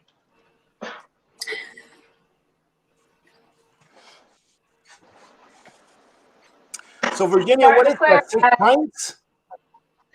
These are pints. They're short, wide-mouthed pints. Nice. So did you have any leftovers since you used 7 pounds? Yes. Did you have any leftover ghee since you used 7? You say you used 7 pounds, right? Yeah, I do have a little residue. I'll show everyone in nice. And I've got a lot of material on the bottom, and I could probably actually put some more into another jar and just strain it. Yeah, I mean, or put it into a bowl so that you can use it right away. Or it doesn't matter. Put it, you can put it somewhere where you can use that. Make that your ghee that you're using right away. Yeah. Yeah. Okay, so. Boy, that looks so nice. That's awesome. I'm very happy that it worked out well. That looks great. Virginia, you got a question, huh? Can we see the solids in the bottom of the pot? Yep, sure enough. All right, so Let me see. Sorry, guys. Look at that. Nice. Oh, Man, that's even good right there. You did a really good job. I mean, you did not burn it at all. that looks That good. looks great.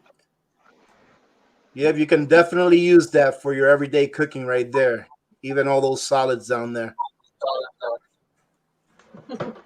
Virginia wants the canning ghee party. Heck yes!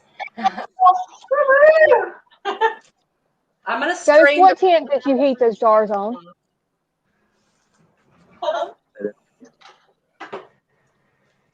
What'd you say, Emily?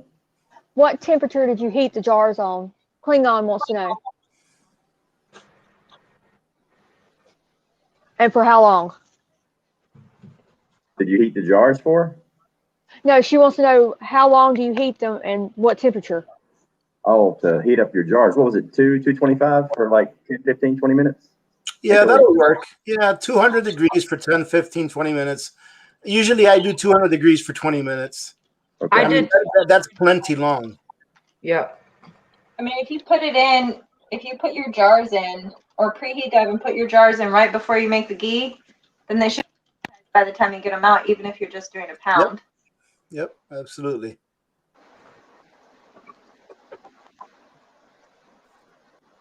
Sorry, I gotta babysit it more.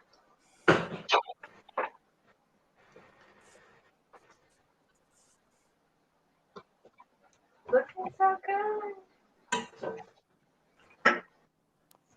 So how long ago did you start making ghee, Rudy? Well, like I said, the first batch I ever made was back in 2013. No? Oh, shoot. I must have missed that. Sorry. So that's the first time I ever made it. And ever since I made it and tried it, it's been a love affair ever since. So here's all after I strained out the last bit. This is what's on the bottom. Oh my goodness. Virginia, take that and put it in a bowl and mix it with a little bit of garlic salt. Okay, I will. The next time that you make spaghetti or something, there's your garlic bread salt. This is man, that's a good idea. goes it's bigger. Here's the bottom of the pan. Yep. Nice. I put this through cheesecloth into this last jar. And look at that. Did you get a full pint? Oh, that's great. You did good. Yep. That looks great. Very nice. Delicious. You know those videos that they'll put like on YouTube, and they're like these mesmerizing videos that you just can't stop watching with all colors and stuff. That's what I feel like staring into this pot, stirring this, but just this ghee. It's like ooh. That's right. You're a smarter man than me, Ghost. I watched one of those videos once with a guy hitting a spike into the ground with a hammer. And he just kept hitting it, and the spike never went anywhere. And I watched that for like 5 minutes trying to figure out if he's ever going to get it in there. After a while, I was like, that's it. It was on a loop, Yeah. It was on a loop. It was the same thing every half a second. And then when you figure it out, you're like, really? Like, man, did I just waste 5 minutes of my life? And they'll do a catch clickbait thing at the beginning. They'll be like, see if you can guess how many times he had to hit this spike to drive it all the way in. Exactly. It was something like that. 27, 47, or 99 swings. And you're sitting there counting in your head, and it's one swing. It's the same thing. Really? Is that what y'all watch? Okay, let me show off my pot of ghee on the way.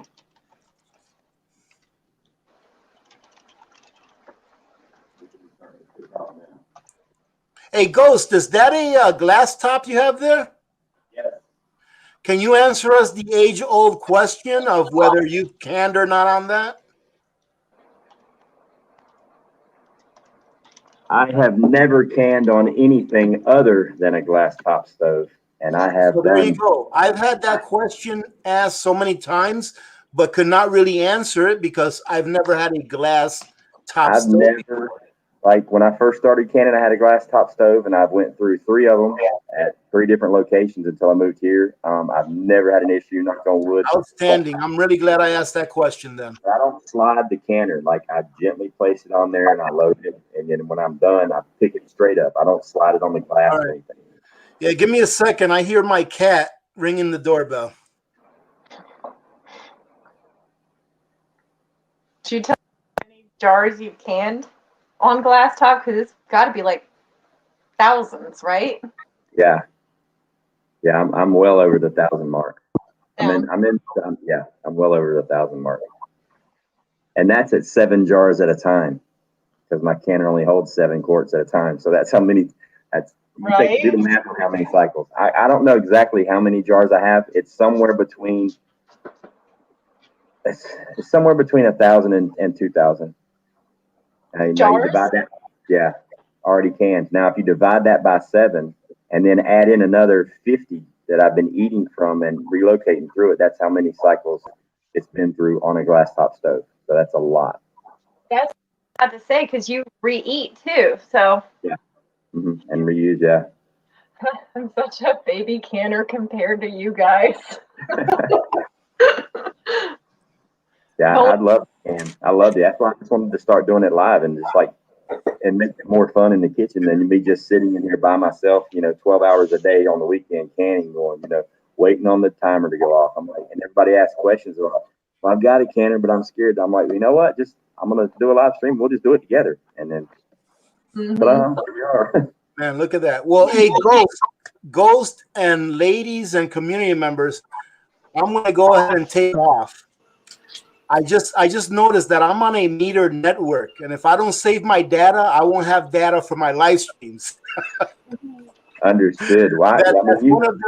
That's one of the costs that you take when you live in a rural area where you don't have internet connection, because everything I do is off of my phone's hotspot. So I was just like, you know what? I do need to conserve some of my data before the end of the month.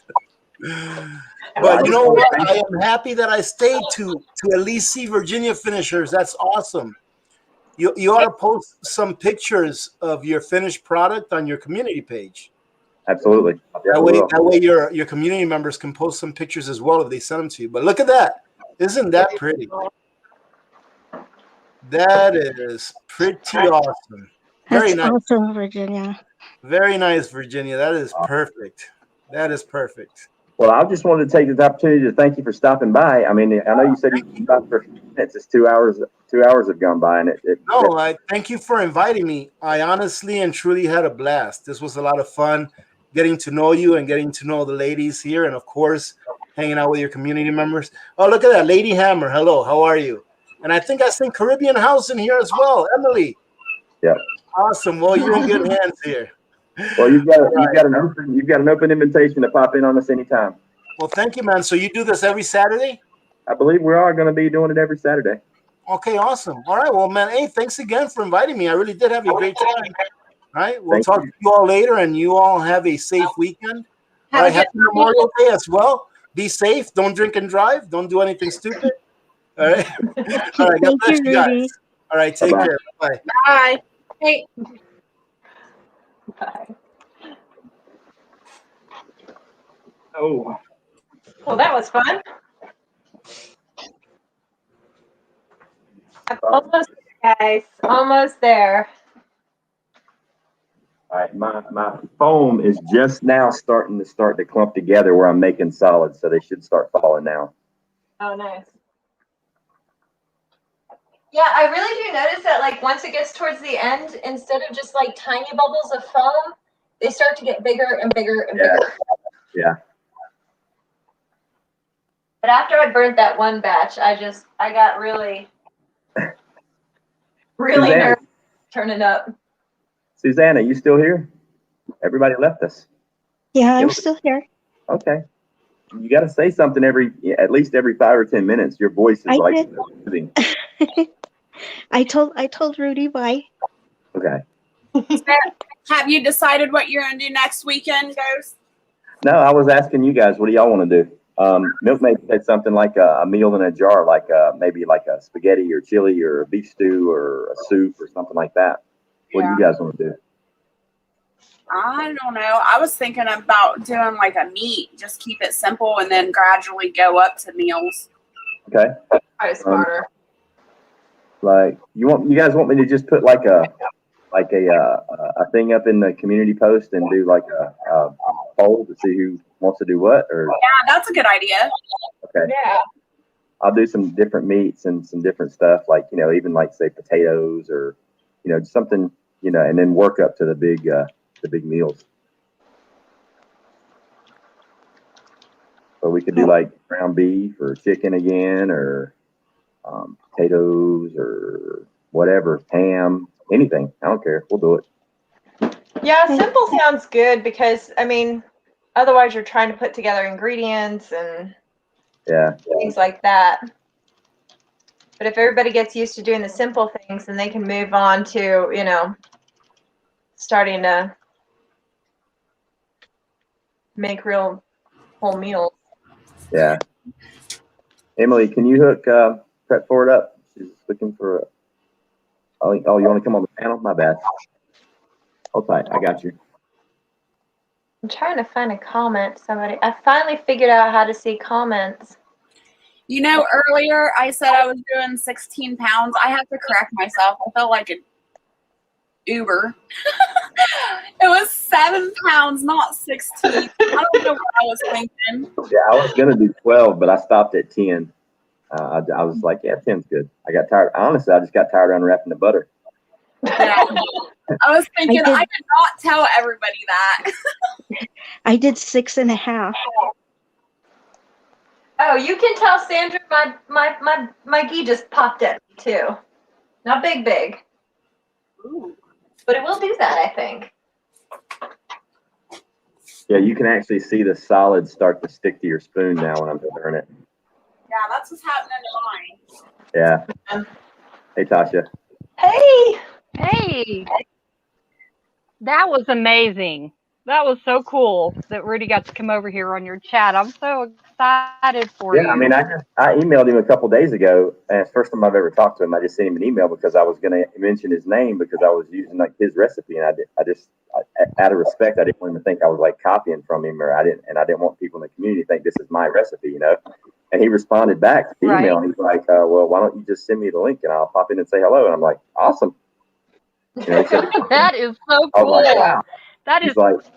He's like, I'll pop in and say hello for a couple minutes. I can't stay long, but I'll say hello. I'm like, awesome. And he stayed for 2 hours. I was like, sweet. That was awesome. I'm so sorry I was late. I stopped in when y'all went live, but then I was torn because our friends had this thing going on at their house, and I was like, oh, I got to go over there too. So I was like, we're leaving early. I told my husband, I said, we're leaving early so I can get over there and watch Ghost still. I just dropped the link again if anybody else wants to hop up here. You ain't got to be canon. You can just come up and hang out with us. Come on, y'all. Yeah, Tasha, I left my family reunion thing. I had to milk the cow anyhow. But I was like, oh, that's fun. I was like, well, I gotta milk the cow, so. Well, you know, I mean, how many people can say they had an opportunity to can on a live stream with Alaska Prepper? You know, that's I just heard it pop. Once in a lifetime thing. Right? I thought that was, well, see, I had decided to do that before I found out Alaska Prepper was, everybody know, it wasn't because. Right. Well, see, I wasn't going to tell you guys because he told me he was just going to pop in and say hello. I was just going to, hey, we got a guest, and just drop him up in the panel and freak everybody out. But then Gardner Josh is like, hey, you know, AP just shouted you out on his live stream yesterday and told everybody he's coming over to your channel. I'm like, what? So I went back and watched his live, and he's like, yeah, we're going to go make Ghee over at Ghost channel tomorrow at 8:00. You know, y'all come check it out. And then all of a sudden my subscribers jumped up by like 35 or 40 people. And I was like, well, I might as well tell everybody since he told everybody, you know. So yeah, I saw that. I think your special guest is going to be Jason.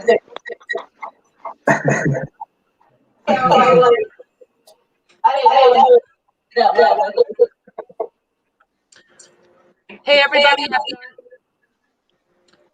I've got a. Sorry, am I? Yeah. Is that me? Okay. Y'all want to see the bubbles?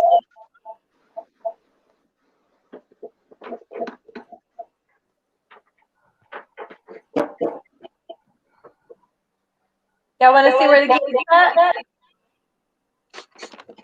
Yeah. Yeah. No. Everybody's echoing. It is. Uh-oh. Go ahead and show us the milkmaid. Oh, okay. It's echoing. Who's got the echo? Hello. Try me.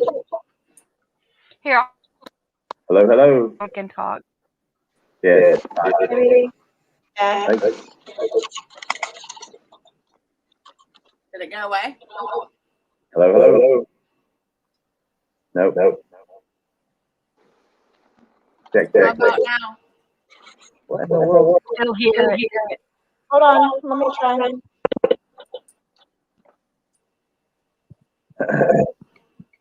Hello?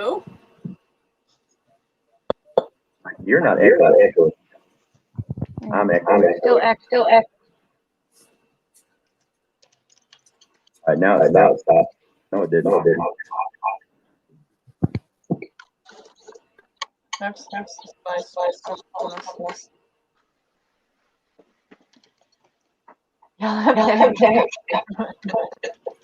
Hey, Tribe. Oh, did Tribe jump in?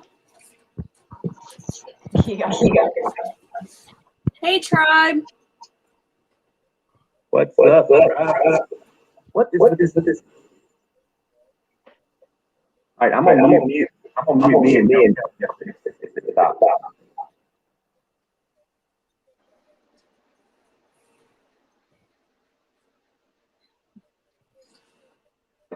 Hello. Can't hear you guys. Try unmuting your cell phone. I don't. Is there an echo? Yeah, It's I think it's you, Ghost.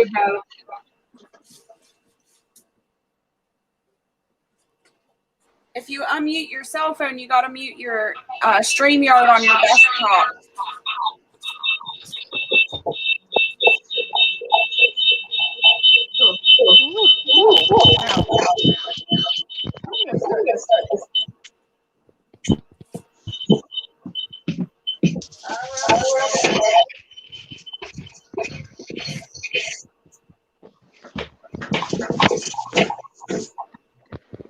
What if we talk and then drop back to it? It might work.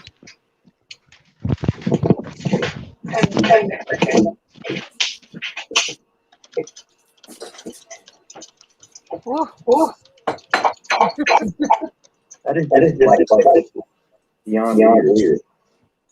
Echo. All right, is that better? What is going on? It just all echoing for no reason. That's weird. Like it just started all of a sudden. I removed my phone from the. The Ghee gods are angry. All right, I'm gonna leave and come back in. Okay. Oh, Now is there an echo? no echo. It was Ghost. It is. John T. McGill goes, "Help inspired me to clean my kitchen. Everybody got a clean kitchen but me." That's only the part I can see. Notice I don't do a whole 360.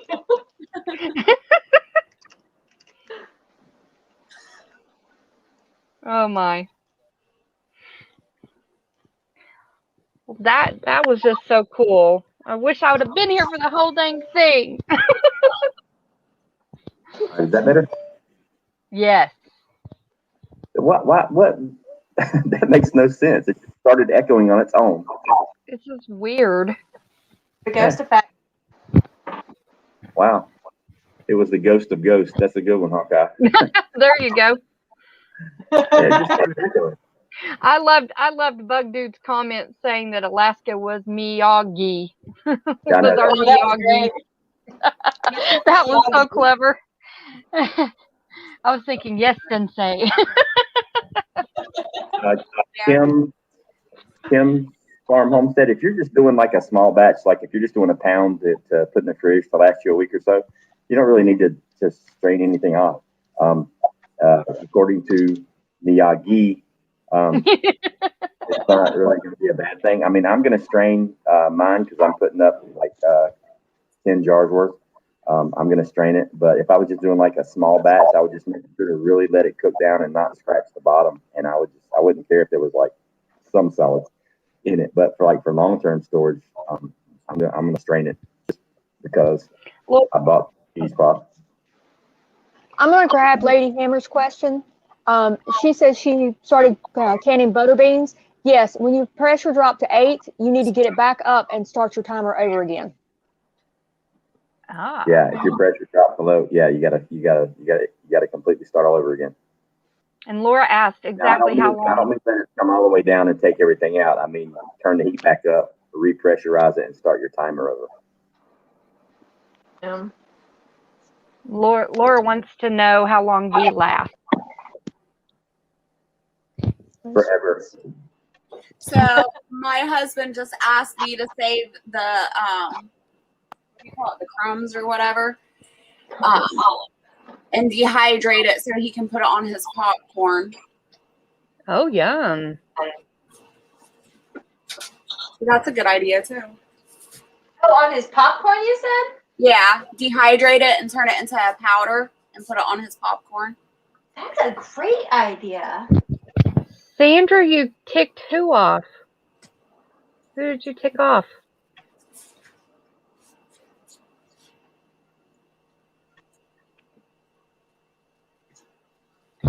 Look back in the chat and see.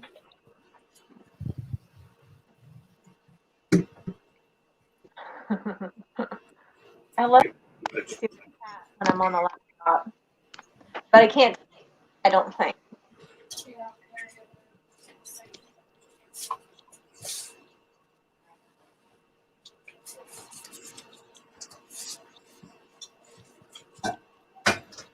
Hey, Tasha. Yes. So, how do you respond back to people? Do you pull up YouTube and and then mute it? Yeah. Like I just did. Like I keep it closed unless I see something that I need to respond to, and then either I tell them or I pull it up on YouTube. That's what I was going back to see. Well, like on your phone? Yeah. Okay. Yeah, and I just mute. I have my phone muted, so if I pull up the app for some reason, it's muted. I mean, I mess up sometimes, but yeah, that's normally what I do. Yeah. Oh, Discover Sustainable. You asked. You said you burned your ghee before. What did it look like? It just looked like, instead of being like a light toasty brown or yellow on the bottom, and you can see it on the bottom. But when I was cooking it, it started to really like dark, and it was a very small amount, and it got like a deep brown before I could stop it. And my ghee just it goes fast when it does burn, doesn't it? Laura, I got. Oh, sorry. It goes fast, like it can burn really quickly. You got to make sure and keep it at a pretty low temp, don't you? Yeah. What did Bug Dude say? Laura, I got my cheesecloth. I just ordered it off of Amazon because I also ordered wax so I can start waxing some cheese. But I'm pretty sure you can just get it at Walmart.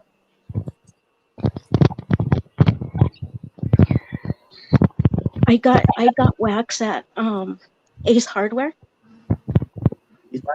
Nice.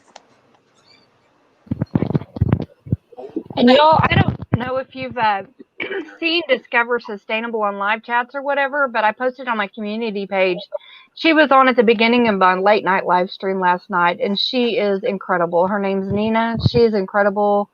She does homesteading and cooking, canning, stuff like that. So if anybody's interested, go check out her channel. Did you post her link? On my community page, I did. Okay. Yeah, I'm sorry. I never see your lives because you're. Well, yeah, you get up so early, girl. I know. I understand. It's okay. So I have to like, and plus this week and probably next week too. I'm just not going to be very active just because I'm going to be so busy. Check this Yeah, out.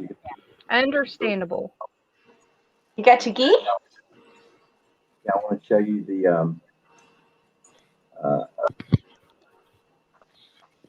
I'm kind of scared to bring you back in on my phone. Let's see if it echoes or not. Is that echoing? Cool. Check this out. I want to show you my. You can actually see the solids falling out of my butter.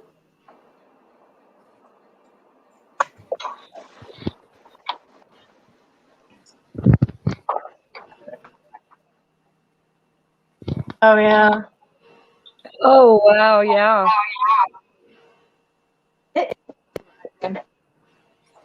The first time I made ghee, I watched it nonstop the entire time.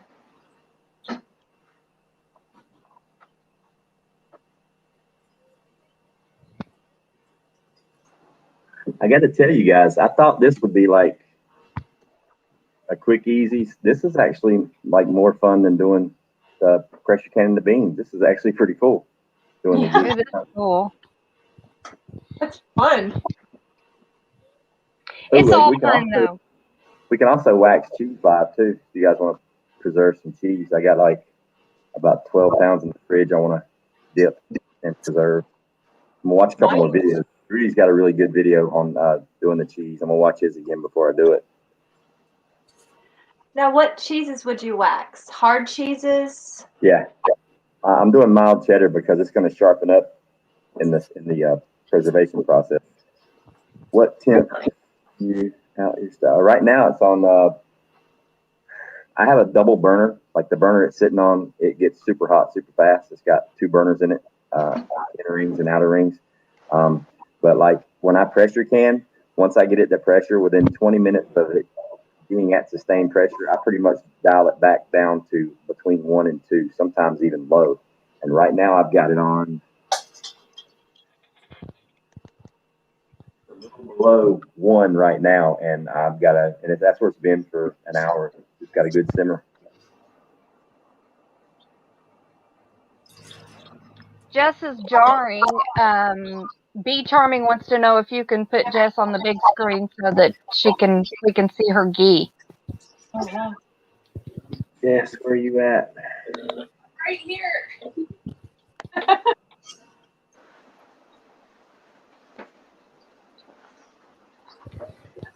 on the main screen.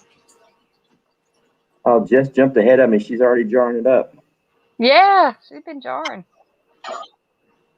Yeah, but I didn't get quite as many as I thought. I guess I really miscounted. It's all right. Not a problem. Since you canned like 317 pounds of butter just now. Yeah.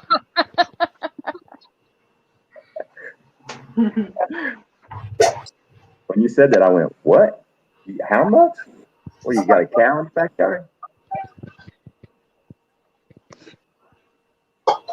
Like you said 17 pounds, and I looked at the pot on the stove, and I'm like, you got 17 pounds of butter?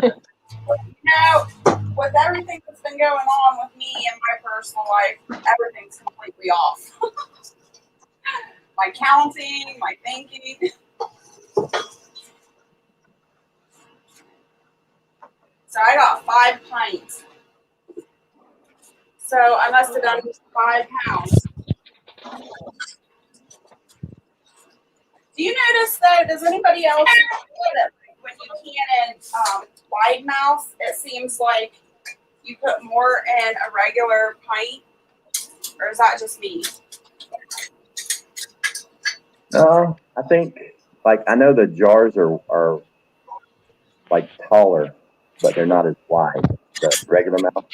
Yeah. Okay, go. Sandra says it's boiling. Now what? You got to let it rock and roll until it turns almost clear and all the solids drop out.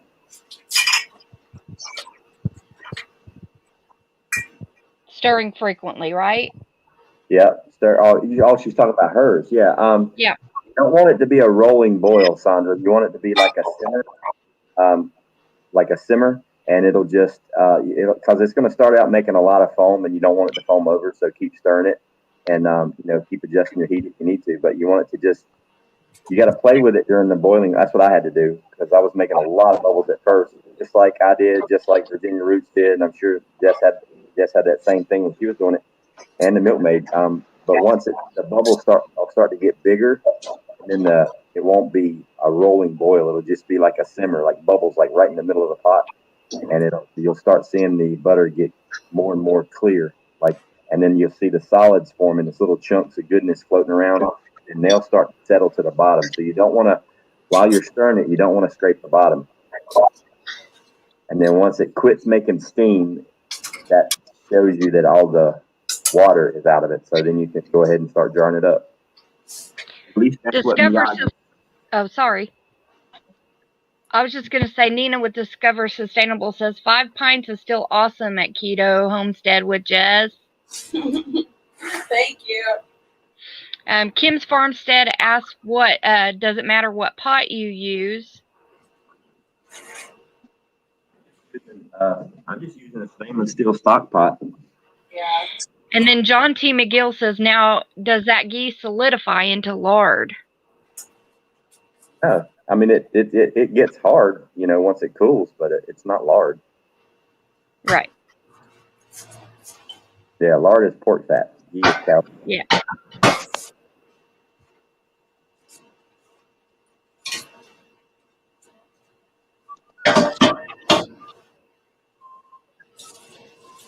Yeah, I thought this would. I'm glad I decided not to do the pressure canning. I'd be up all night long. Right. Same thing. But I mean, I spent the first 20 minutes of the live stream sitting here talking. I didn't even have my stove on, melting my butter. I'm like, man. I looked up at the screen and I see Virginia's is already melted. I'm like, crap, I forgot to turn the stove on. So I just kind of quietly stood up and whatever and turned it on. Come and sat back down. I'm like, here we go. I got 10 pounds of butter in there. I'm waiting on it to melt. Well, at least Virginia was able to get her ghee done before Alaska had to hop off. So that's cool. Yeah. Virginia smoked it. That's 2 weeks in a row she's getting a participation award. I know. She's awesome. Somebody that's never before. I mean, Jesus, she blew it out of the water. Yeah, she did. Oh, let me get her back in here. Is she in the? Where is she? I think she hopped off. There she is. There. Okay, I'm gonna hop off because I'm not feeling well, and I'll just show pictures later. Okay, sweetheart. I hope you feel better. All right. See you in a while, Susanna. Bye. Bye, Susanna. Bye. How far are you away from jarring it up, milkmaid? Well, close call. I heard a pop, and I walked over to look, and it looked a little browner, so I pulled it off real fast. And I think we're almost exactly there. Like bottom, the bubbles aren't really big yet because I pulled it off because I was scared I was burning it. Okay.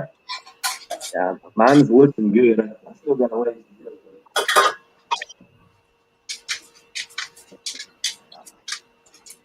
Jess, yours looks so pretty. Thank you. Yes, girl. We did about the same amount. Yeah. Yeah. That's awesome. I'm really excited. I've got more in the fridge. I pulled out a bunch today and then I put some back and I'm like, oh, maybe I should. I don't know. So I ended up, I guess, with 5. I thought it was more, but.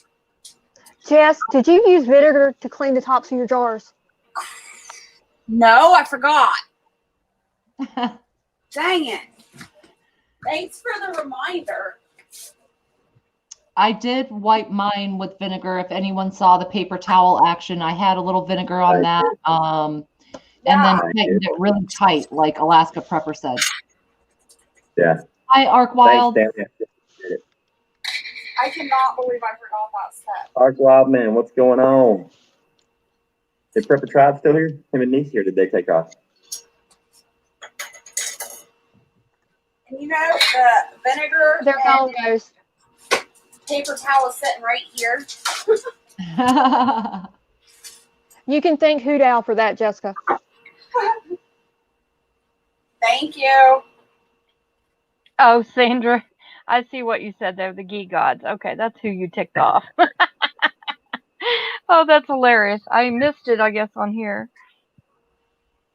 Thank you, Stanley, by the way. Sandra, please let us know how you're doing. I did hear earlier that you had you got coated a little bit with the butter experiment. So please keep us posted, Sandra. I have been watching chat a tiny bit, but let us know. Rubbed dirt on it. She rubbed dirt on it and got back in. She cleaned herself up and started a new batch. She's got it boiling right now. Yeah. Got it boiling right now. Good for you, Sandra. Keep going, girl. She's a rock star because she just cleaned up and started over. Yep. That's good. That's what it's all about. We're not going to do it perfect the first time every time, especially when we're just learning. I'm curious how many other people are going with us. I really couldn't see chat earlier. So Sandra and Susanna, anyone else is going? I see at least 4 people. Awesome. Yeah, That's so cool. I ordered a crazy long Ethernet cord so that I could run it from my box all the way into the kitchen. So maybe next weekend I can with you. Yeah, I went to the basement. I hooked the one into my basement, brought it out my basement door, around up through the porch into the back door, and wired it in. I got like 2 50-foot cables. I got super long ones, so I could hardwire it in because last week was rough. Yeah, I ordered 100-foot one, long one, so it can go because my kitchen's the far opposite end of the house where my box is. Klingon's making ghee right now. Yeah. Klingon. Put your phone on and get up here and join us. I ain't going anywhere. Right. Not anytime. I still got butter to make. For sure. You can just show us the butter. You don't have to be on if you don't want. Angela's got 12 pints in her canner. She's canning hers. Oh, they're excellent. getting their Ghee on. Oh, is she canning them? Yeah, she's canning hers. I think my next batch I'm gonna pressure can them. I think next time I'm gonna do like about 25 or 30 pounds of butter, and I'm gonna pressure can them for super long storage and just put them away somewhere, and then just keep doing it. I'm gonna rotate through this batch probably like on every month for about pounds. Yeah. Just to keep the fresh ghee, but then like super long term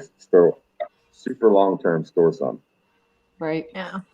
Well, now that I see how easy it is, I'll make me some Ghee too.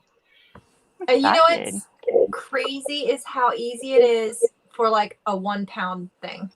Like it's like 15 minutes. When I did my first batch, I was like, are you kidding me? That's how much they charge in the store just to boil it?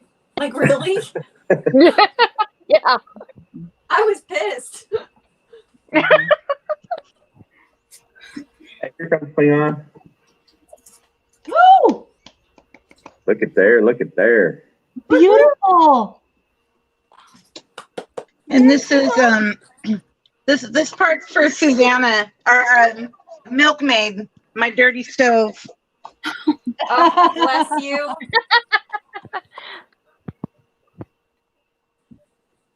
Oh yeah. See, I love going to some. So pretty. So, is it getting there? Yep. That's awesome. Angela says that she did 7 quarts of quail. I've never canned quail yet. Oh wow. I've eaten quail eggs, but I haven't eaten quail. I'm excited to do rabbit for the first time. Yeah, rabbit's really good too. I actually think I'm going to do a live stream because I'm going to breed them. I'm shooting for June the 6th. That's D-Day. D-Day, the actual real D-Day anniversary. Plus, it'll be D-Day because it'll be the first time I'm breeding these rabbits. I thought it'd be kind of ironic to do it on D-Day. But what I'm thinking is, I might just do a live stream and show the breeding of the rabbit, like live. I'll be a short live stream. That'd be neat. Mm-hmm. Yeah. Well, yeah, I know, right? But actually, I think I'm just gonna video it, and it'll be like a what do you call it? It'll be like a meat rabbit update. But I'll probably do it like maybe like a members only, like a member perk thing to like show the actual behind the scenes process. Still trying to figure out a bunch of cool stuff to do with that, so it's gonna be. I'm excited about the whole members deal. It's pretty cool. It's like confusing. It's a lot of extra work, but I think it'll be worth it in the long run. Mm-hmm. I'm glad you're hadn't doing decided that, whether I'm honestly. going to do it whenever I get there. I'm sorry. There's a delay here. Did not mean to interrupt. I want to address what sorry. Sandra said up in the chat. She said that she had the biggest fail award. You didn't fail, Sandra. That's just a learning thing, and you will not do that again. It's a mistake that it's not a fail. Yeah. Nope. A fail is doing what I did and forgetting to turn the stove on while you're talking to Rudy, the Alaskan prepper, about how you can't. That's a failure. Or Fail is not putting the heat on. or forgetting to wipe the rims on your jars. A fail is when you give up. I don't think they're failures, but if you want to call it a failure, just fail forward. Like, you don't learn. There you go. I tried my best to play it off. You know, Virginia's, hers was just rocking and rolling, you know, halfway to Ghee, and mine's still ice cold, sitting in the cold pot. I'm like, crap. Hang on. I meant to do that. Wondering. I meant to do You're that. super big burner. I had to redeem myself from last week, so I came in first this week, last week. I think it's a win. You didn't come in last week. You literally had to stop, take your canner apart, put it back together, start over, and you finished. So yeah, you rocked it last week. I'm starting to get jealous. You. Where'd milkmaid go? Definitely. Probably internet. She'll probably pop back on. She has issues and has to pop out and back in. Yeah. A failure was my first marriage, huh? Prepper 101. Oh my gosh. Virginia. Isn't that sweet?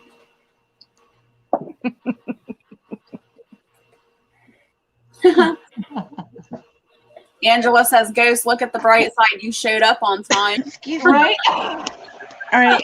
It's bubbling. What happens now? Girl, that looks perfect. Keep it at that simmer and don't stir up whatever lands on the bottom. But for me, I agitated the top a little bit every now and again.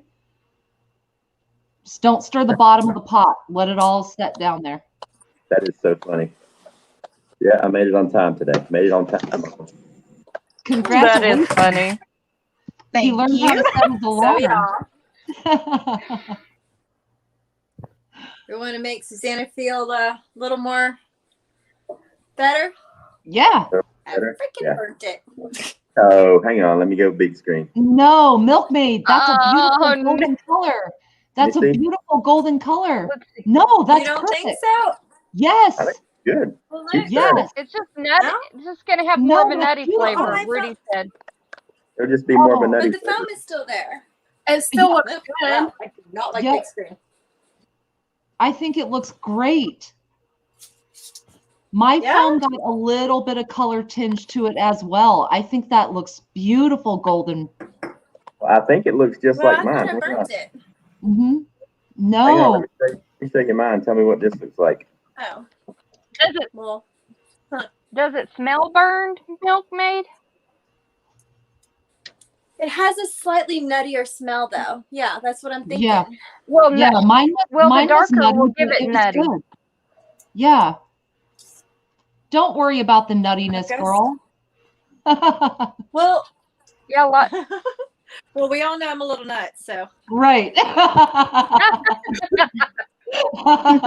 we're all mad down here. What? Oh shoot! The Mad Hatter. The Mad Pizza Hatter, party. that's right. Yep. Yeah.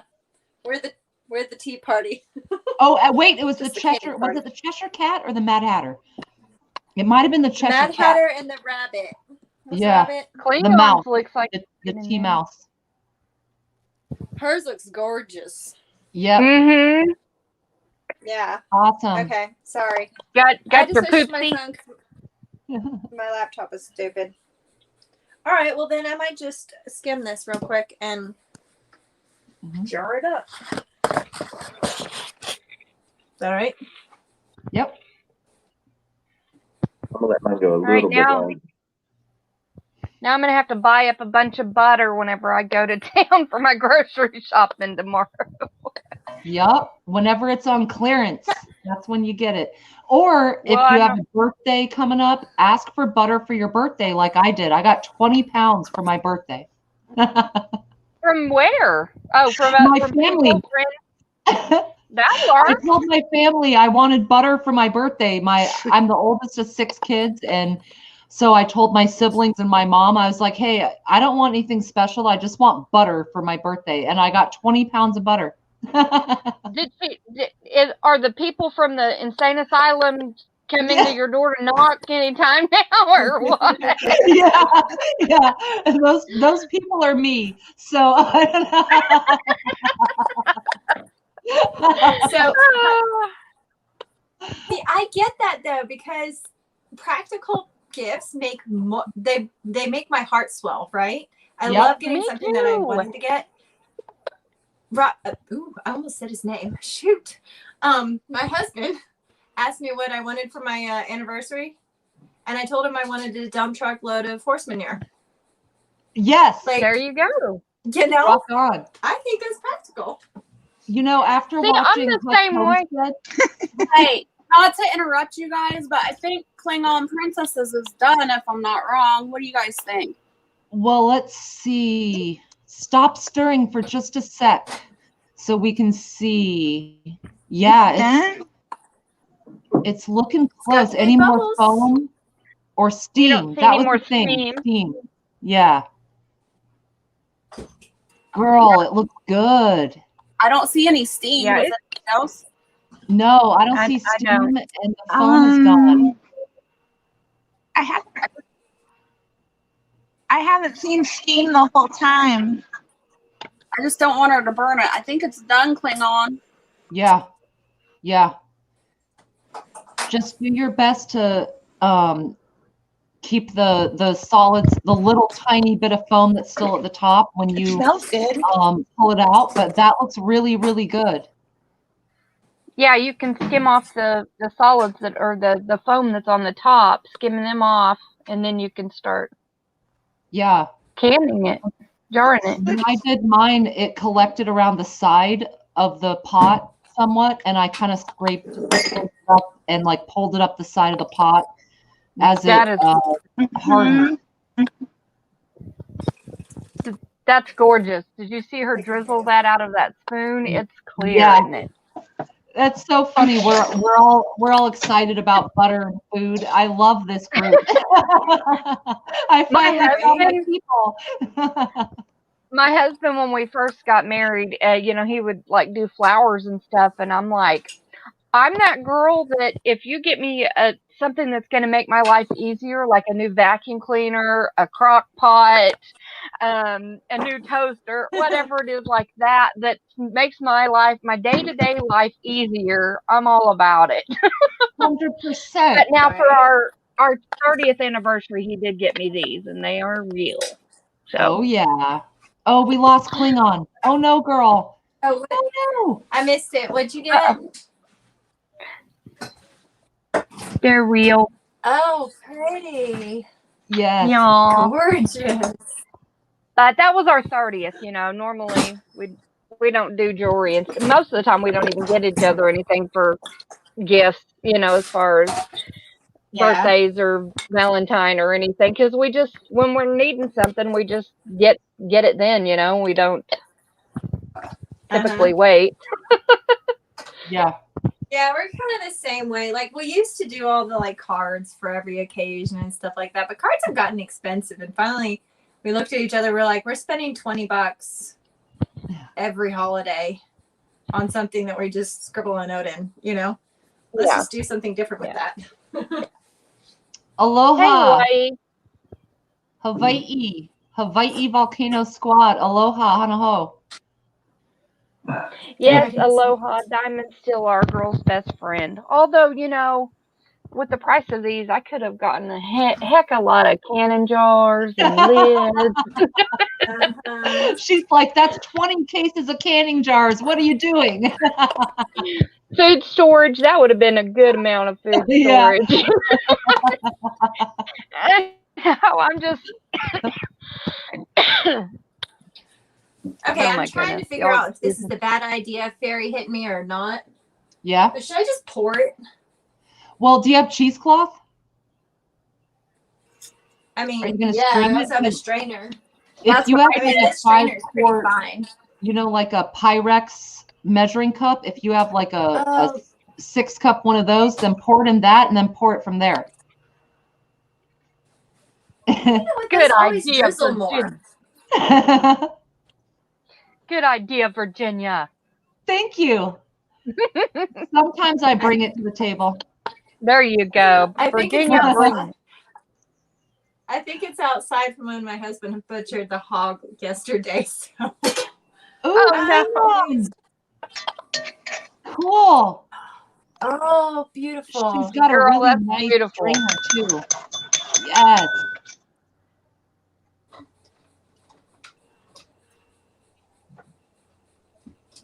That looks so nice.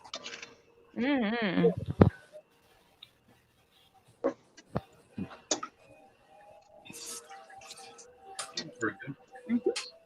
Awesome. It was easy. Yep. Right? There you go, girl. Now I'm gonna have to get my ghee on. Mm-hmm. Getting geeing with it. Getting ghee with it. That's right. Sometimes we're I'm getting hoping I geeing got all with it. Sometimes we're getting geeing with it. Ooh, that's hot. Oh wow, that Ghee looks makes me giddy.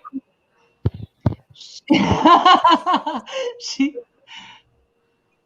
Oh, Wait, that's what'd you say? beautiful. Yes. I said ghee makes me giddy. Oh, Instead of that's a giddy, good it's one. giddy. Girl makes me giddy. Ghee makes me giddy. Makes me giddy. Doc P, we are Golden all girl, very yes. young women. We are not golden girls. We are young, beautiful women, sir. Oh, speak for yourself. I'm getting up there. Hey, I'm getting up there too. I'm thinking. Yeah.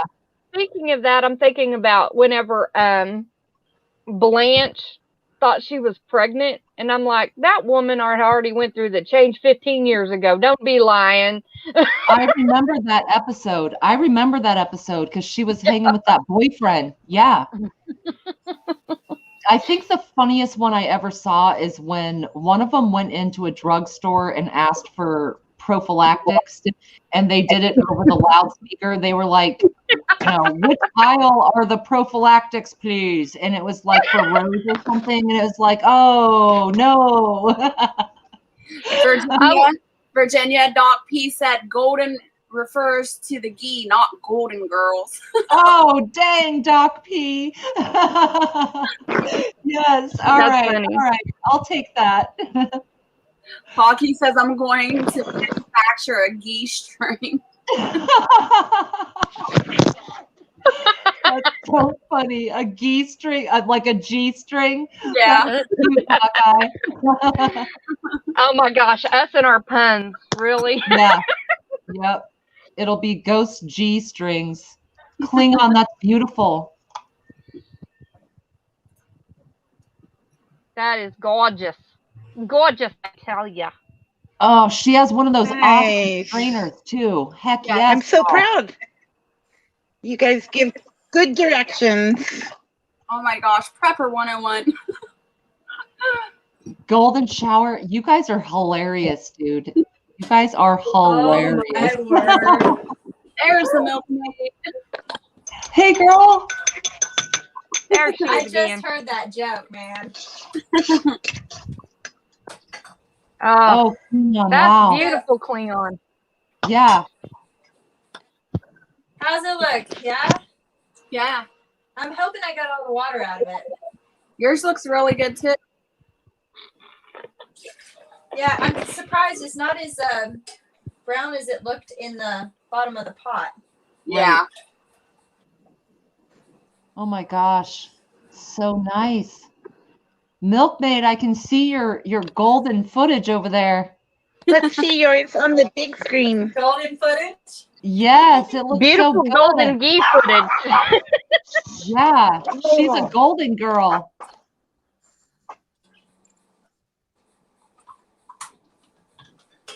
Let's Chelsea, see. instead of calling me Gigi can call me Gigi.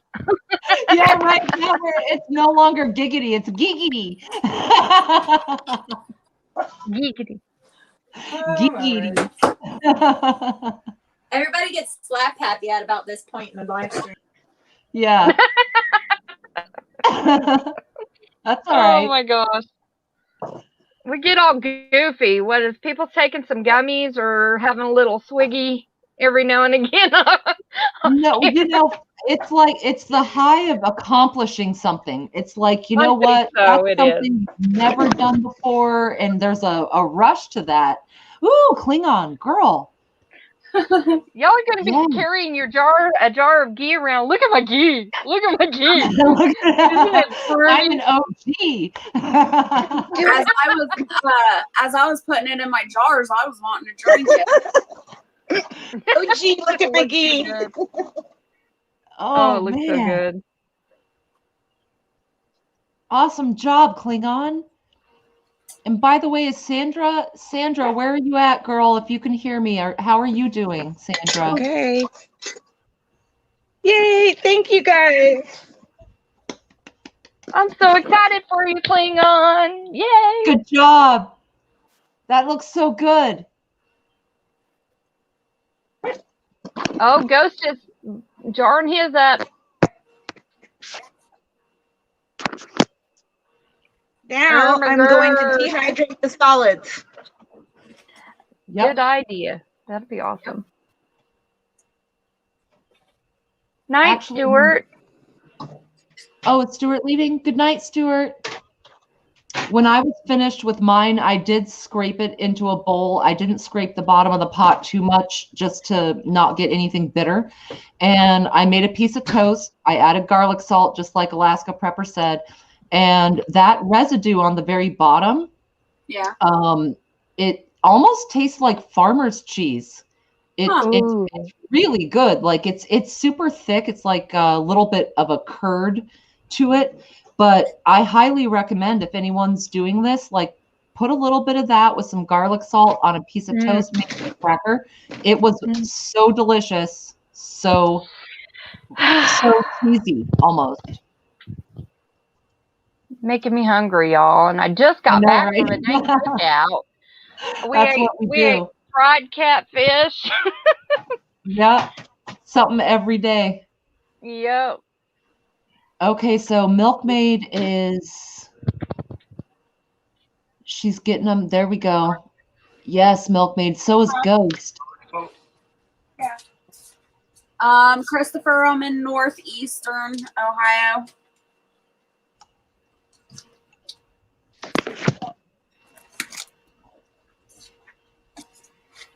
Milkmaid, that looks perfect. That's absolutely beautiful color. Oh wait, Milkmaid's not there. That's Ghost. That's Ghost second candle. I thought it was Milkmaid too. That's funny. I was like, wait, who's that? My bad. I was like, is my internet messing up? No, it's just me. She was up there. I'm gonna have to refresh a second. Okay, so Ghost looks really good. Yeah. Mm-hmm. Virginia's good at everything she does. I'm jealous. Oh, girl, I messed up big, but then it's about recovery. Mm. Get solar power. Oh, wow, Ghost. HBS, they're going to use it for cooking. So pancakes, putting over popcorn, melted and put over popcorn, waffles, cakes, whatever you'd normally use butter for, they're going to use ghee. Or also anything you might use olive oil. You can saute in it. It's basically clarified butter, so you could dip you warm it up and dip crab legs or shrimp or you know, anything like a fried egg, you know, just and you don't need as much of it because the oil is super concentrated, so you don't need a huge amount. It's like a concentrated, really good fat. And it's got a higher flash point, right? Yep. I think Alaska Prepper said around 380 or 390 degrees. A lot of oil's flash points are around 300 degrees, and that means that they're going to start smoking black, and they could even catch on fire at about that point. But something like ghee is much, much higher, and so it can take that heat a lot better. And as Nina with Discover Sustainable said, this is shelf stable. So it's great for long-term storage.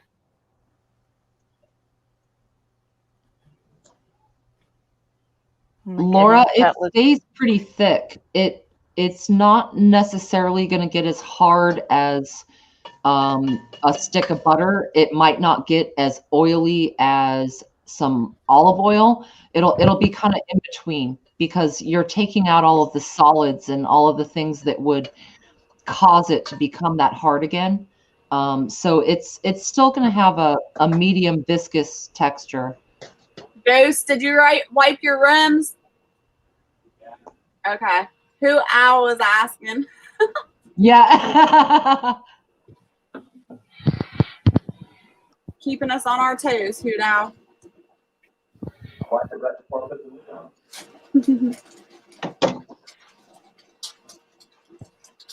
And again, guys, if all else fails, make sure you have your little list.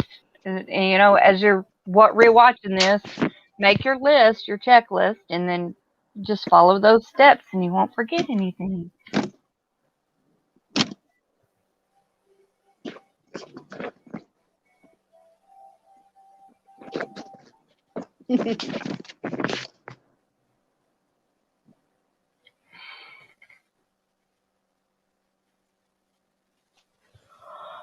Excuse me.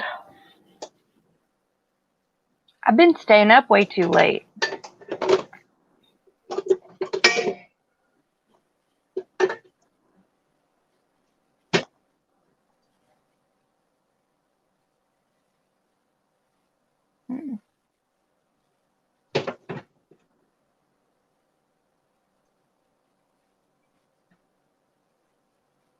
Yes, Be Charming, that was a dehydrator. She's putting the solids that were at the bottom of the pan in her dehydrator. And she's going to dehydrate them. Now, my husband's already eaten on that, and he says it's way too salty to be dehydrated. Yeah, he said it's way too salty. Oh, really? That's probably where all the salt falls to the bottom with the... Right, and I also used salted and unsalted, so that could have made it worse too. Right. Yeah.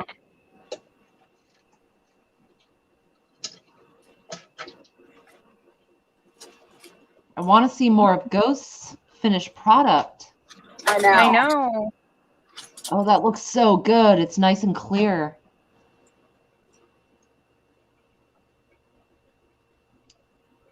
Yeah, they do have powdered butter.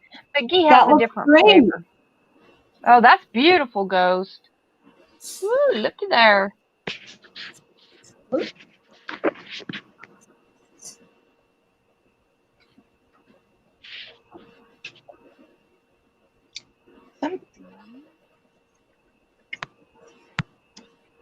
Wow. What is Klingon? Klingon, what do you have going on there? They're mushrooms that I grew. Wow. Oh, yeah. Dehydrated them?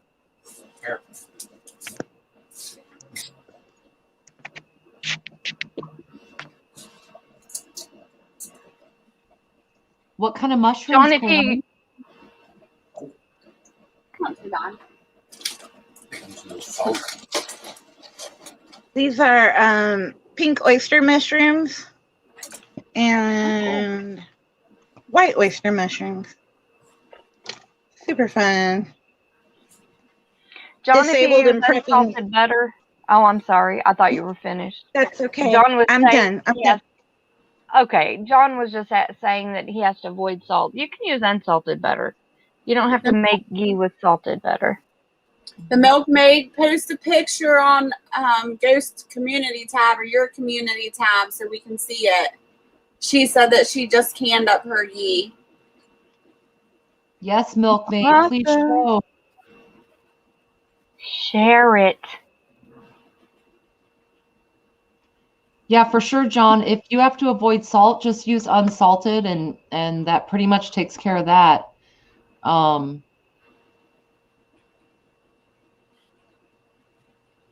Agreed, Bug dude. I see you. It could be a good side hustle because this stuff is expensive, and what it costs to.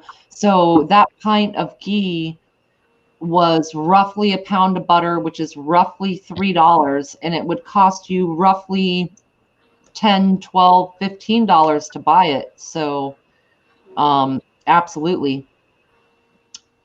And you don't have to use as much, which justifies some of the cost of it.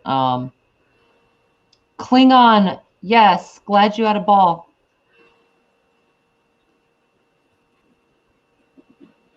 Yeah, it was awesome. You did a beautiful job, Klingon. Yeah, and that's what's awesome is people coming up on the panel to show us they're doing it too. Like, that's super exciting. It is. And it's nice to meet people. Some of these folks never pop on and they're like, hey, I was doing it with you. So Klingon, thank you so much. And anyone else, Sandra, have we heard from Sandra yet? I haven't seen anything else from her. Well, Sandra, if you can hear us, it'd be cool to get an update. And anyone else that I'm forgetting that was working on it, Susanna, as well. If anyone has like an update on it. But I agree, like the interactive participation is really cool. And it gives people confidence because they're not alone, even if we're just kind of streaming over this. I think it gives people that extra oomph to try it. I probably wouldn't have tried it today if I didn't have to come here and do it with everybody. So yeah, and like Ghost said earlier, it's so much fun canning with somebody else than to just can in your kitchen by yourself. Like, for sure. Much better. It is. And it's fun to kind of laugh at the little follies and kind of get into the process of it. And hey, what do you think I do right here? Like, yeah.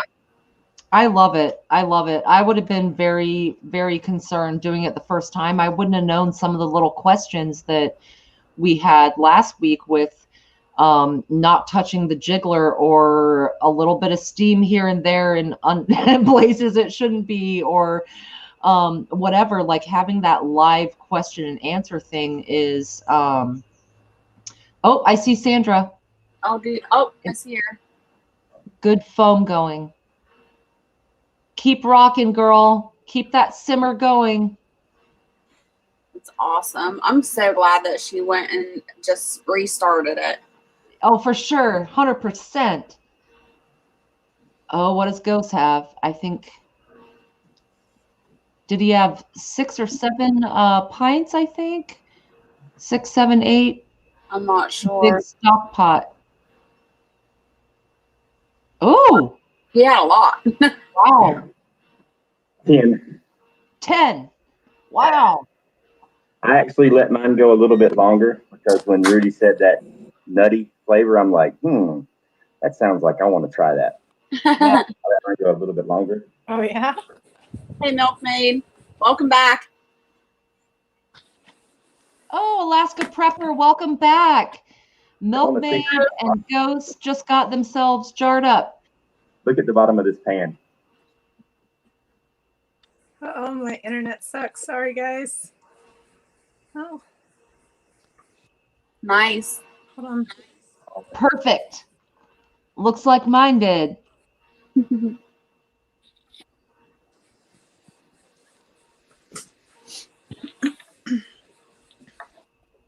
Can y'all hear me? Yeah. Yeah. Oh, Okay, look good. at that. Nice. That's beautiful. Yeah, the other camera shows it. It's a lot darker, but look how clear that is.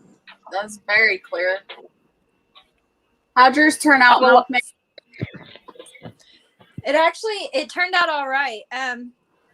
Hold on. Let me see if I can do this with my phone. Can y'all see? Okay, let me. There we go. Yeah. Oh, Now girl. it's so pretty. That's like the same color as mine. Yeah. Yeah. gorgeous. It's gonna be a little nuttier, I think, but I'm cool with that. Mm-hmm. I was kind of shooting for it to be a little bit nuttier, so I kind of let it cook a little longer. I let it, after it quit making steam, I let it go for about maybe 5 or 6 more minutes. And then I just off the heat and I let everything kind of settle. And then I charred it up. So we'll see if it all seals. Man, that was a whole lot more work than I thought it would be. Right? It was fun. It was fun. Yeah, well, the initial cooking took a lot longer than I thought it was going to. Yeah. Well, it helps when you turn your stove. Alaska says, very nice, Ghost. Thank you, brother. I appreciate that. Thank you.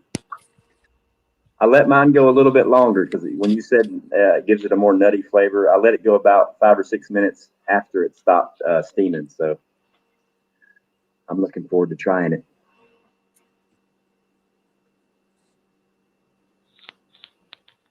Where'd Milkmaid go?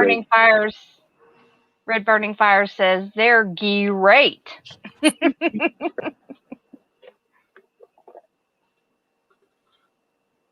So who's still cooking? Sandra's still cooking. Klingon got hers done. Canning with attitude. That's awesome.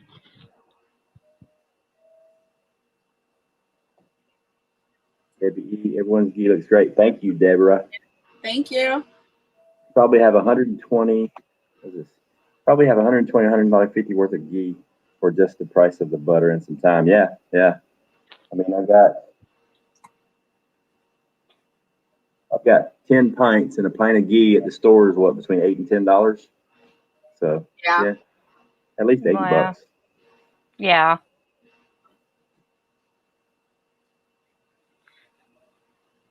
Not a problem, Milkmaid. Yeah, it was fun canning with you, Milkmaid. Thanks for coming up. Definitely. And happy anniversary. Yes. Yes. Happy anniversary. Happy anniversary, girl.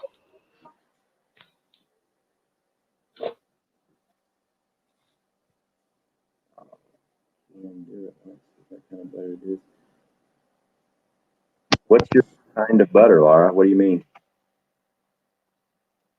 So I can use any kind, salted or unsalted. I did salted, but it's going to have a salty taste to it, obviously. That's actually one of the reasons why I went ahead and let it cook longer. I'm figuring maybe if it gets a little bit more of that nutty flavor, it'll kind of hopefully offset the overpowering salt, apparently. But next time I'm just going to can non-salted butter. Or make non-salted butter into ghee. In Costco, ghee costs $18.79 per jar. Holy cow! What size jar is that? That's crazy. That's nuts. Yeah, it is. All right, so I'm about to jump down. I just wanted to show everybody my ghee after, I guess it's been about an hour. So here are the jars. Awesome. And it's pretty dark. It's not solidified at all, but it is pretty much cool. And you can see that it got the milky color back. Yeah. But it's going to stay pretty liquid. So that is my it'll harden up. It'll harden up over the next 24, 48 hours. Because I know a lot of people, they do the canning process, and they keep flipping their jars upside down and jiggling it up for like 24 hours until it gets hard. That way it's kind of moved around. That's a recipe I meant to ask Rudy about, but I forgot. But these are people that aren't doing it long-term storage. They're just like making it, and they just keep flipping it over upside down on the counter to keep it mixed up so the solids don't settle. But there shouldn't be very many solids in it. It's Ghee. If Alaska Prepper is still in here, do you recommend that we sort of turn these for a little bit, or not? Yeah. He didn't do it in either of his videos, so I'm not going to do it. Yeah. Okay. And also, people are mentioning these jars in the chat. These are pint jars, and I got the short, squatty ones because in my mind, I figure if I'm going to be taking ghee out of a jar with a spoon in order to cook with, that I wanted the wider mouth because it's very oily. It's going to be a little bit messy. I don't